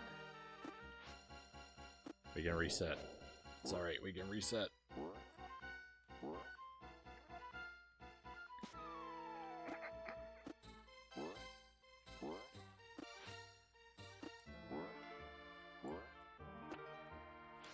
No. No.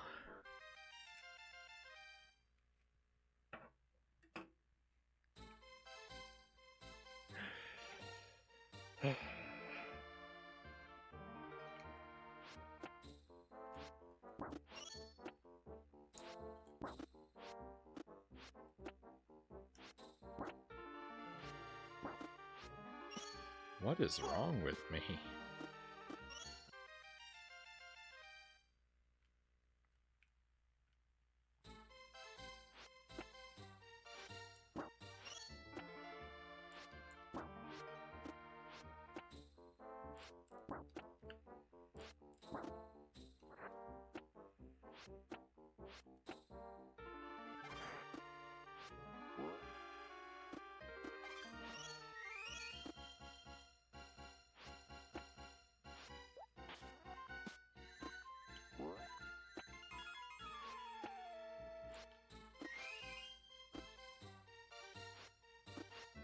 Trying to watch Aladdin a little bit more closely. I'm gonna see if I can. I'm gonna try and find a visual cue I can latch on to that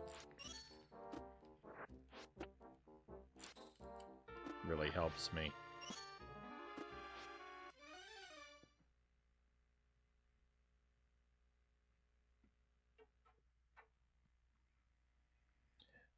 Reminded of that Got Milk commercial from the 90s where the little girl kept smacking Mario's face into the wall and screaming, "Come on, Mario, jump."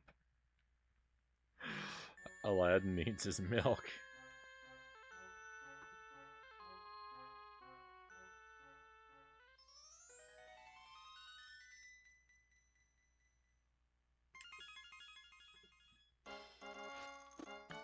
I'm tempted to run upstairs and grab a glass of milk.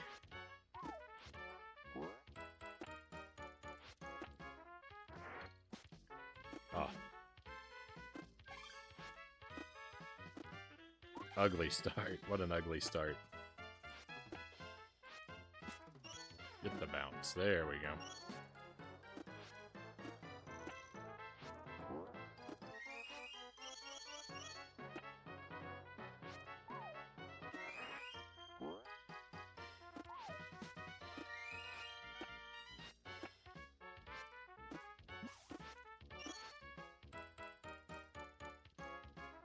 Anyone who watches this video later is going to be so misled because all my struggles to get this level 2 ruby and all my failures have meant that I have had to practice stage 1 a whole lot. So eventually when I have the run and I have a video of it, it's gonna be like the first stage is gonna be like, wow, this guy knows Aladdin. He's moving really smoothly. And then after stage 2, it's gonna be like just like a first playthrough ugly.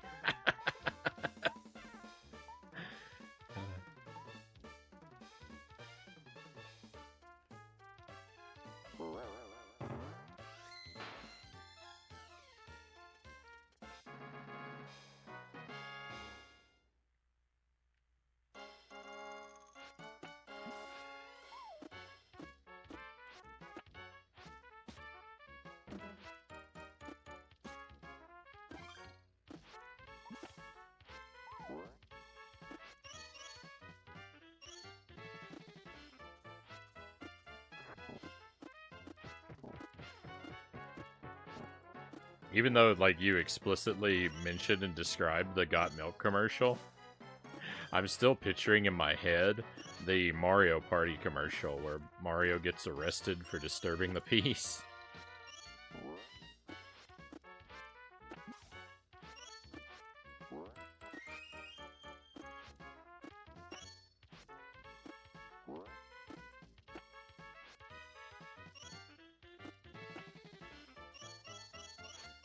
I know. I know, it's not the same one at all, but that's what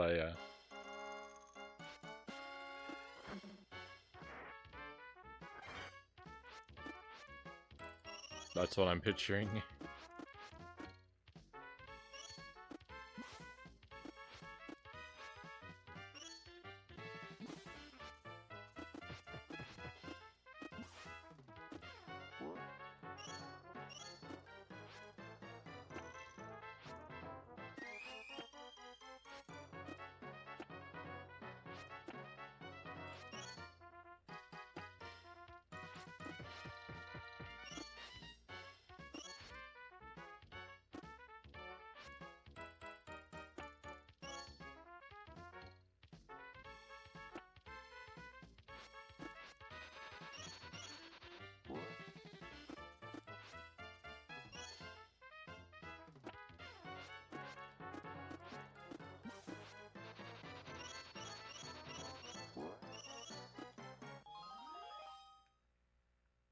You keep looking away while the genie is on the screen, so when we look back, we just see act time.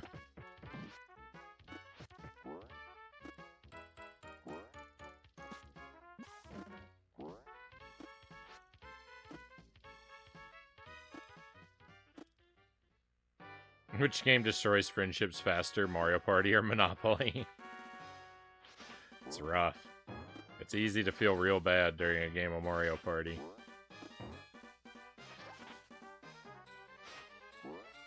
Unlike Monopoly, I can actually play a game of Mario Party to the end.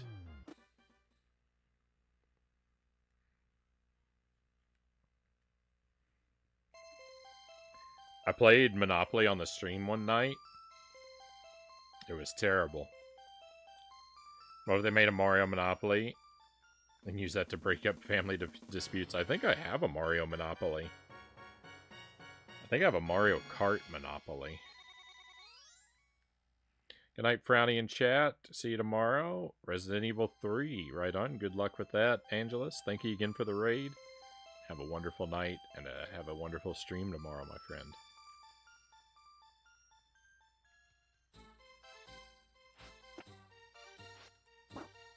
I know there's a Mario Kart one. I think there's a Mario Odyssey Monopoly, right? I feel like I might have seen that. I might be imagining things. Maybe don't listen to me.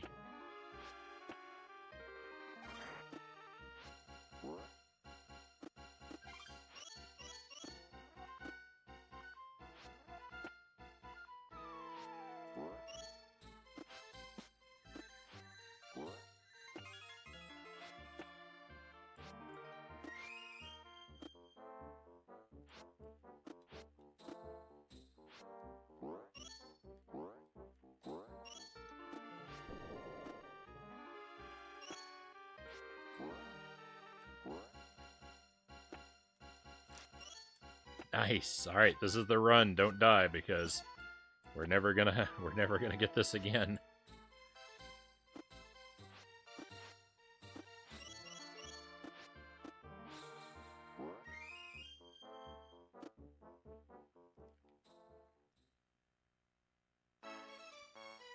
I'd pick Wario every time. I'm a big Wario fan. Wario Land 3 was driving me crazy last night, though. If you tuned in last night to the stream, you would think that I hated Wario more than anything. Wario Land 3 had me all kinds of bent out of shape.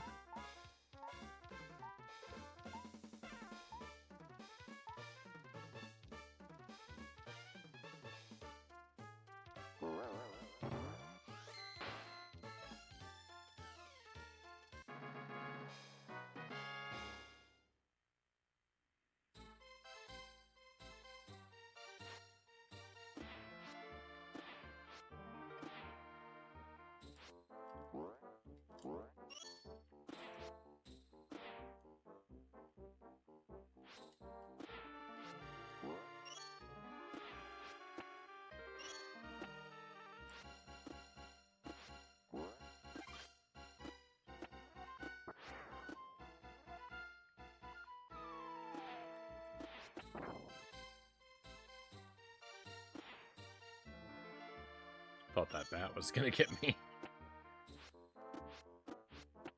These ones don't break. Weirdly enough, they're like the only ones that don't break.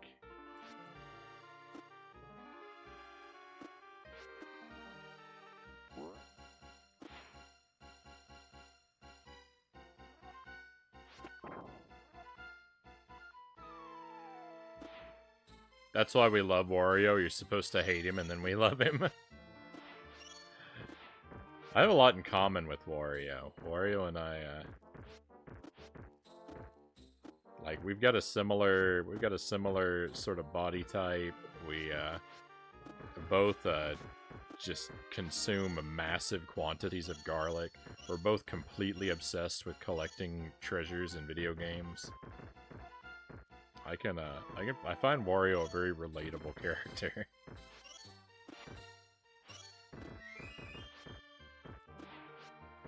Oh, and a love for the color purple.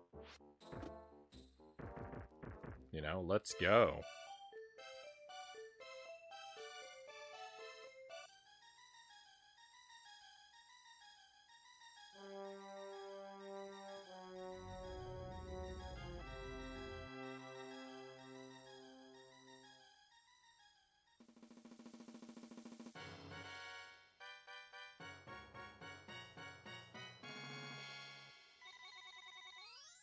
The run lives. Might die on this stage. If I die on this stage, we're going to call the... if I die now, we made it past stage 2. If I die now, we're going to finish the run, but we're going to call it a night on the project. I'll finish out the rest of the game for practice, but I'm not going to start up another attempt. That way we have a little bit of time to suffer in Jump King before I have to say goodnight. Probably won't get much done in Jump King, with only having like an hour or so to devote to it, but it'll be better than completely rusting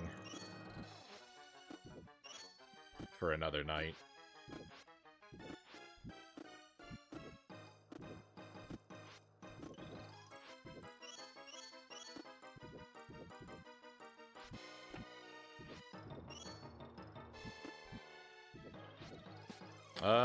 Looks like Metz is going to call it a night. Thank you for being here, my good friend. Appreciate you spending your time with us, and I hope you have an excellent rest of your night. We'll look forward to seeing you again.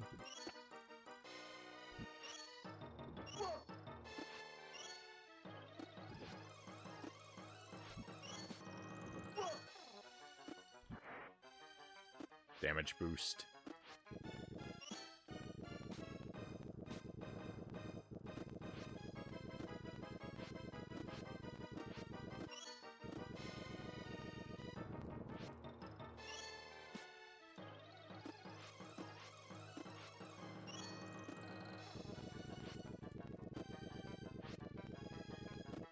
It's hard to imagine. I said something about it would be fun to try a no paraglider 100% if it were possible, which I don't think it isn't.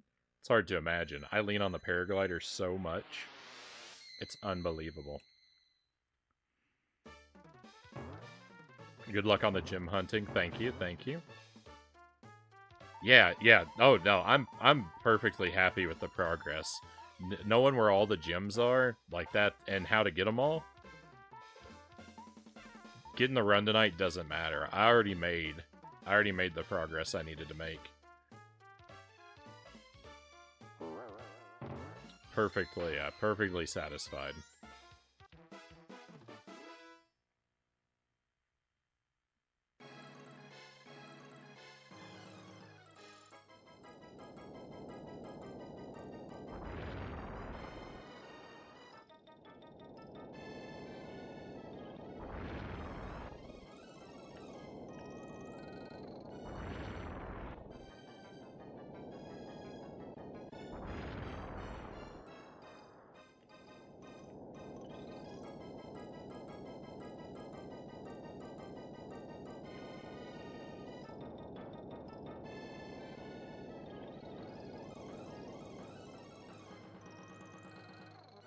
Let's go.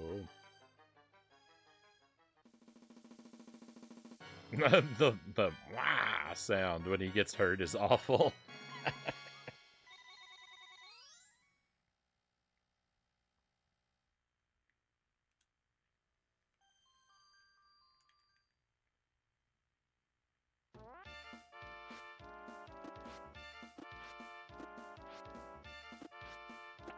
Alright, let's go. No trips into the abyss, please.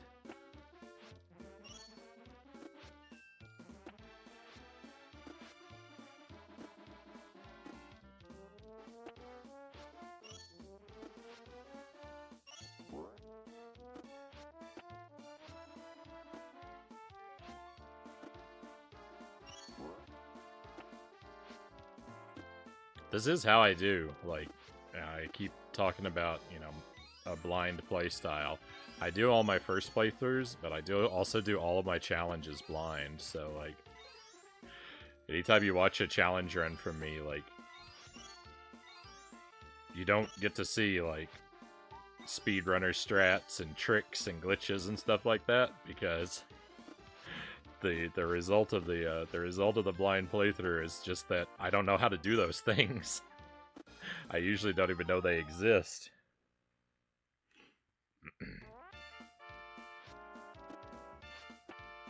But I like it because, you know, like if I did watch other playthroughs and like learn those things, like I feel like, you know, my run would look like everyone else's run, which would make it pretty, but it wouldn't be mine anymore, right? Not in the same way.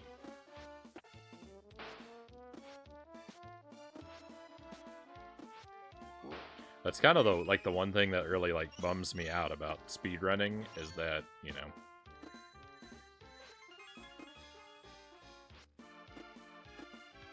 it's sort of like the greatest strength of speedrunning is like most games develop around them a really friendly and helpful community. And like I really admire and respect that. But being a part of a community like that is like, again, like the very opposite of the way that I do things.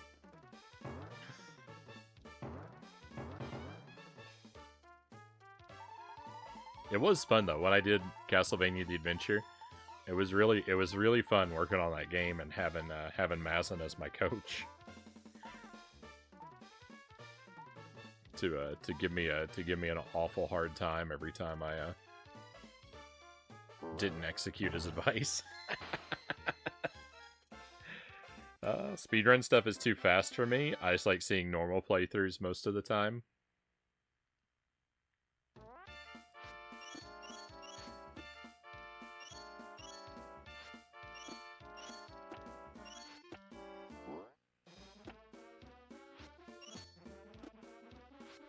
Speedruns are pretty cool to check out from time to time. I really like very low glitch speedruns.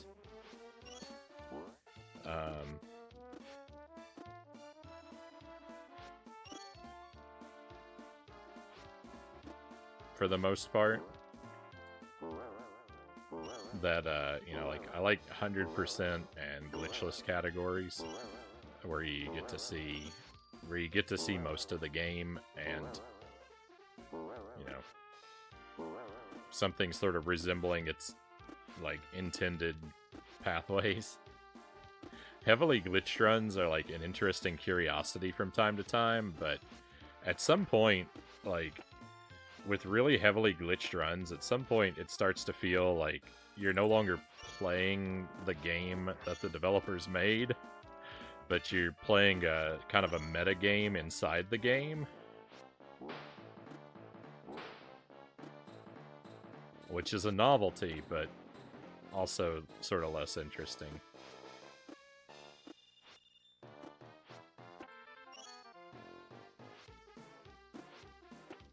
For me. I think we're doing all right.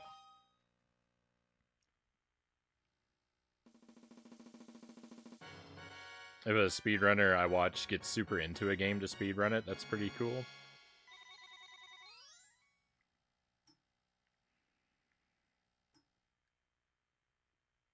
It's all math by that point.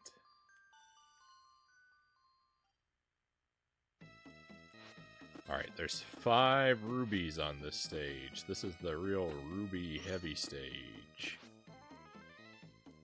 It's also real easy to die on this stage because of these, the sandy floors are more than happy to push you into a pit. 2...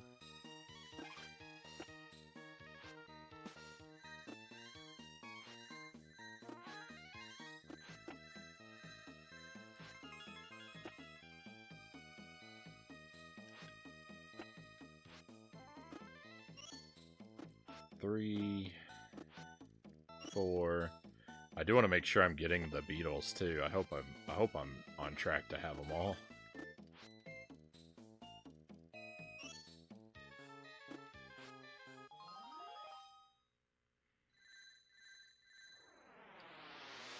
I think we're good so far.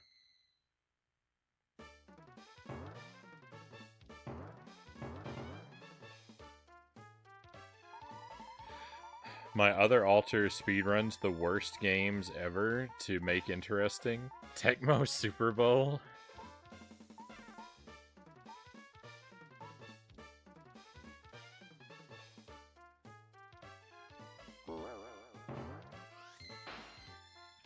I believe that there's a Barney game on the Genesis that the fastest way to play the game is to press no buttons.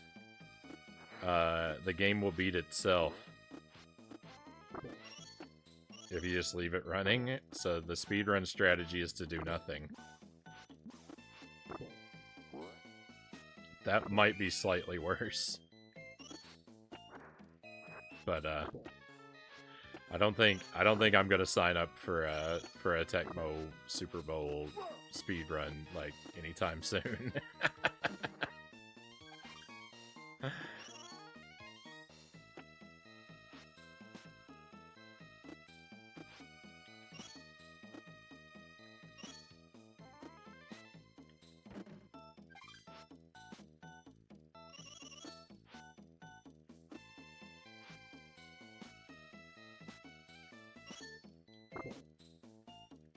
I hope that's all the rubies. I lost count.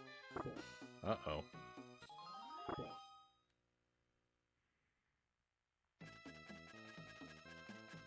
That Juker has played that game before? Yeah, and at least you don't have to do anything.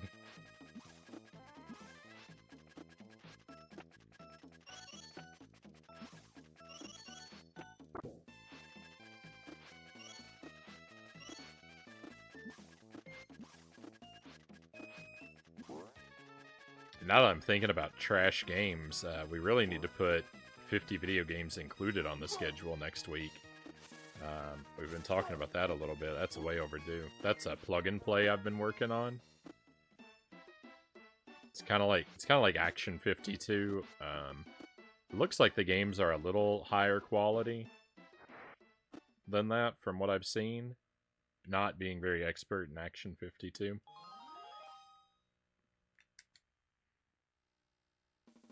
We're kind of long overdue for that one. We'll do Action 52 one day. That will very much will happen.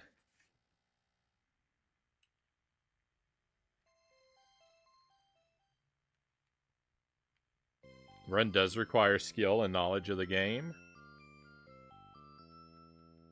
But it's torture to watch running in circles like that.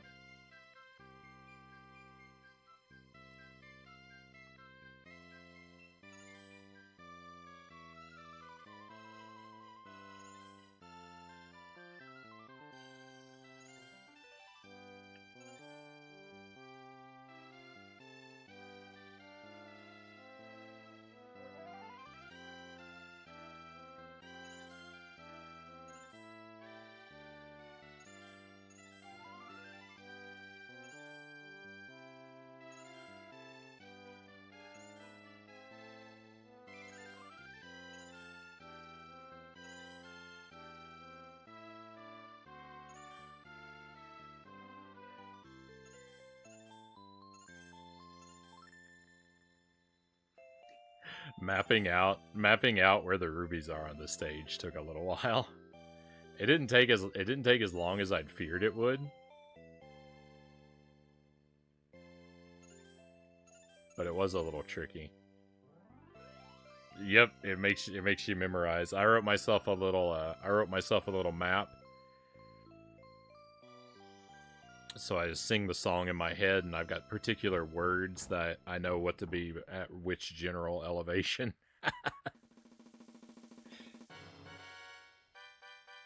We're doing well. We're moving into the last stage. Thank you for the GG.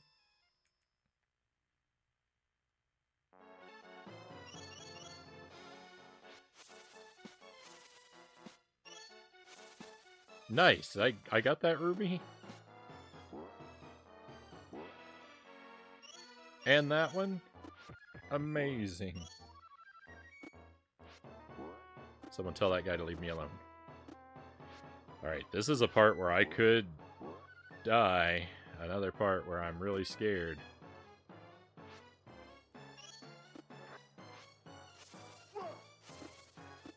Woo.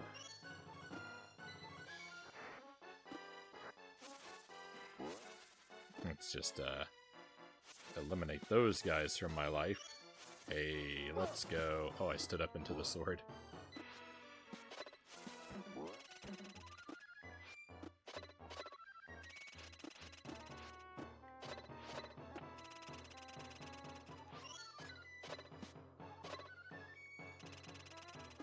One up, don't mind if I do.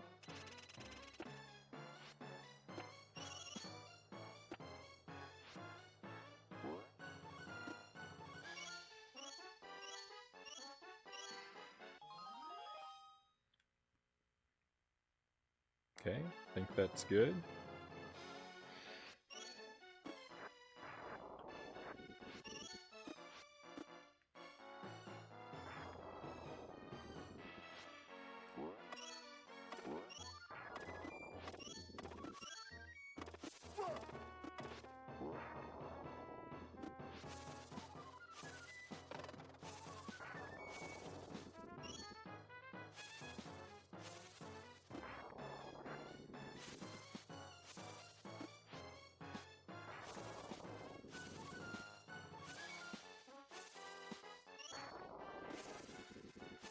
Okay, that's 3. I think that's all of them for this stage. I am taking tons of damage. It'd be nice to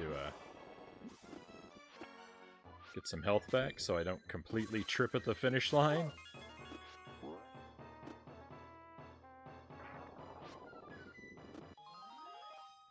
I don't want to get to the Jafar fight and then die there. That would be the worst.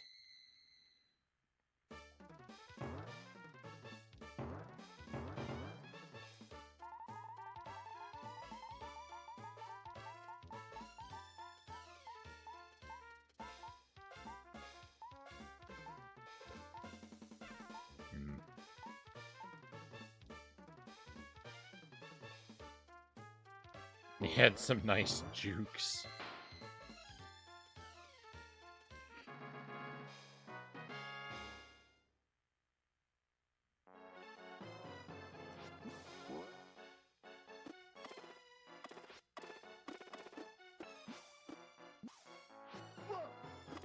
Oh no.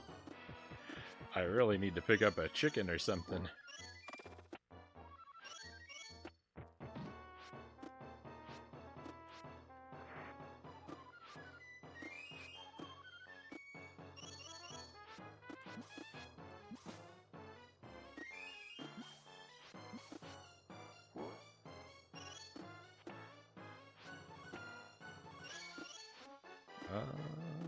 That's probably food down there.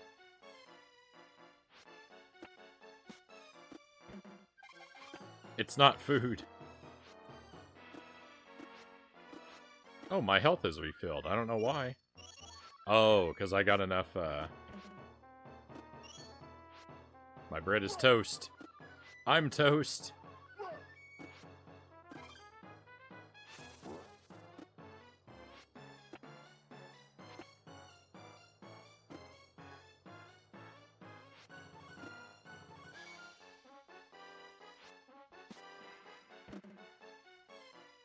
Playthrough's really going downhill here at the very end, huh? I mentioned not wanting to trip at the finish line. That's all I'm doing.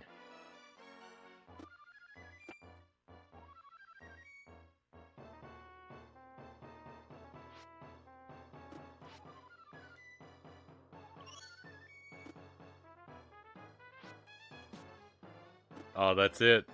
Rip the run.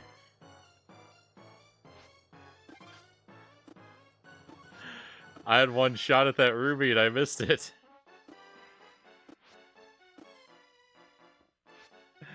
That really is it. That really is GG.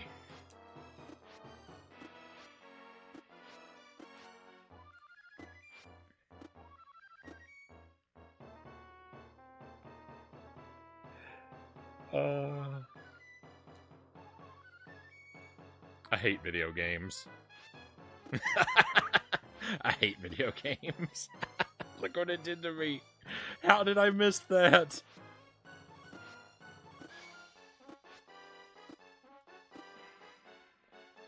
Oh, that's sickening.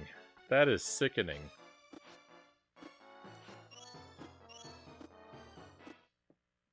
The video games were a mistake. They really were.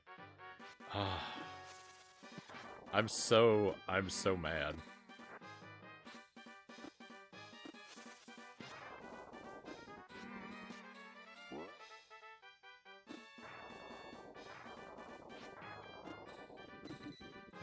I can't even tell you. My blood is boiling.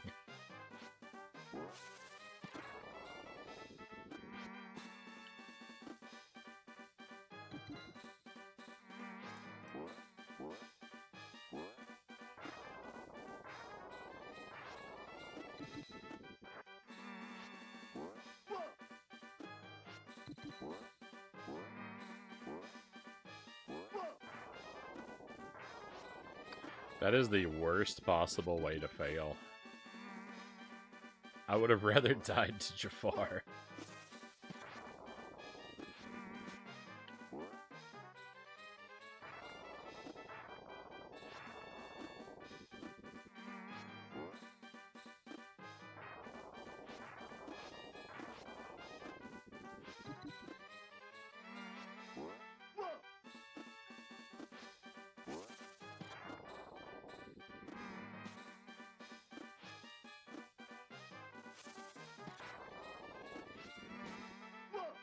No, I'm not getting any good bounces. I don't know,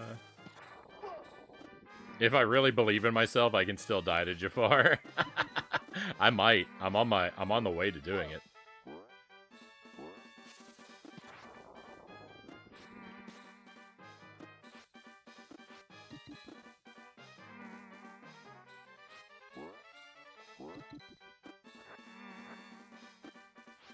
I shouldn't have kept playing. I should have just rage quit.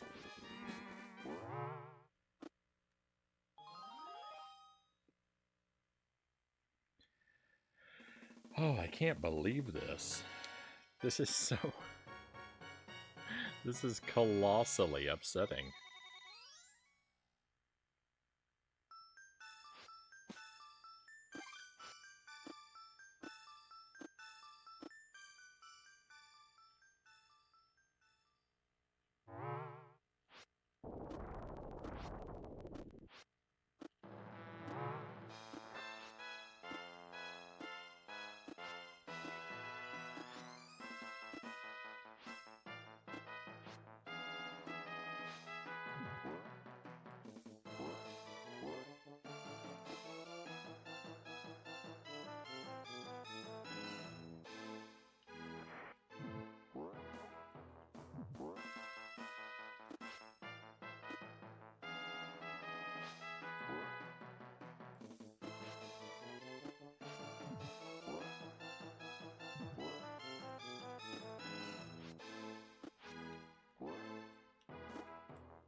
No one describes this game as easy. This game is it's not super hard. It's pretty middling. I find it a lot easier than the Genesis game, but the Genesis game is difficult because of all the stuff that's janky and broken about it.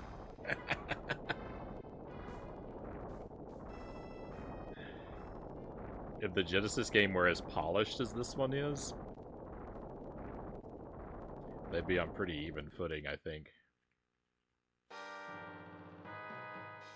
You've only played the Genesis version? That's the case. The Genesis version was way more popular. The Genesis game in the US, I think is actually the third best-selling title on the console. I think the best-selling games are like Sonic 1, Sonic 2, and Aladdin. I'm not sure about those first two. but I'm pretty sure Aladdin has a third place because I mentioned it a few times, and I don't think anyone's ever corrected me yet. I just feel like that's so shocking for it to be for that to be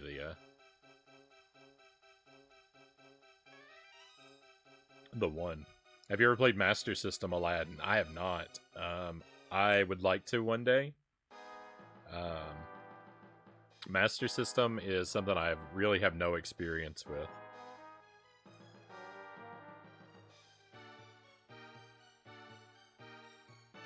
It's bad. I played the Game Boy Advance Aladdin, which is basically a port of this game. They're almost one for one. And I played the Game Boy Color Aladdin, which is a demake of the Genesis game, and I really like it. It's pretty terrible, but I love a demake.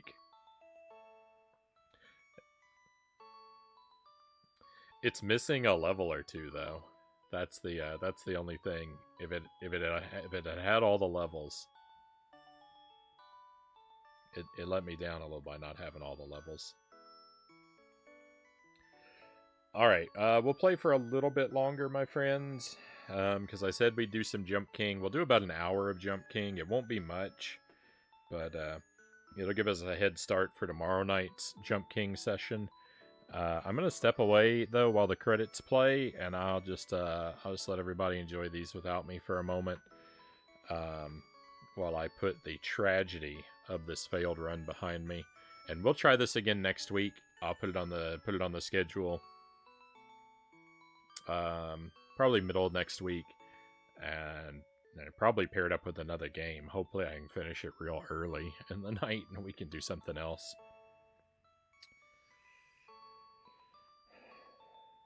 Sonic 1 was 15 million, 2 7.5 million, and Aladdin was 4 million. I was right, Groovy. Yeah, so I know why a lot of people like Genesis Aladdin. Everyone who had a Genesis had it, just about, right? If it's game number 3, everyone had it or played it. I don't think this game did not get the saturation with the Super Nintendo owners.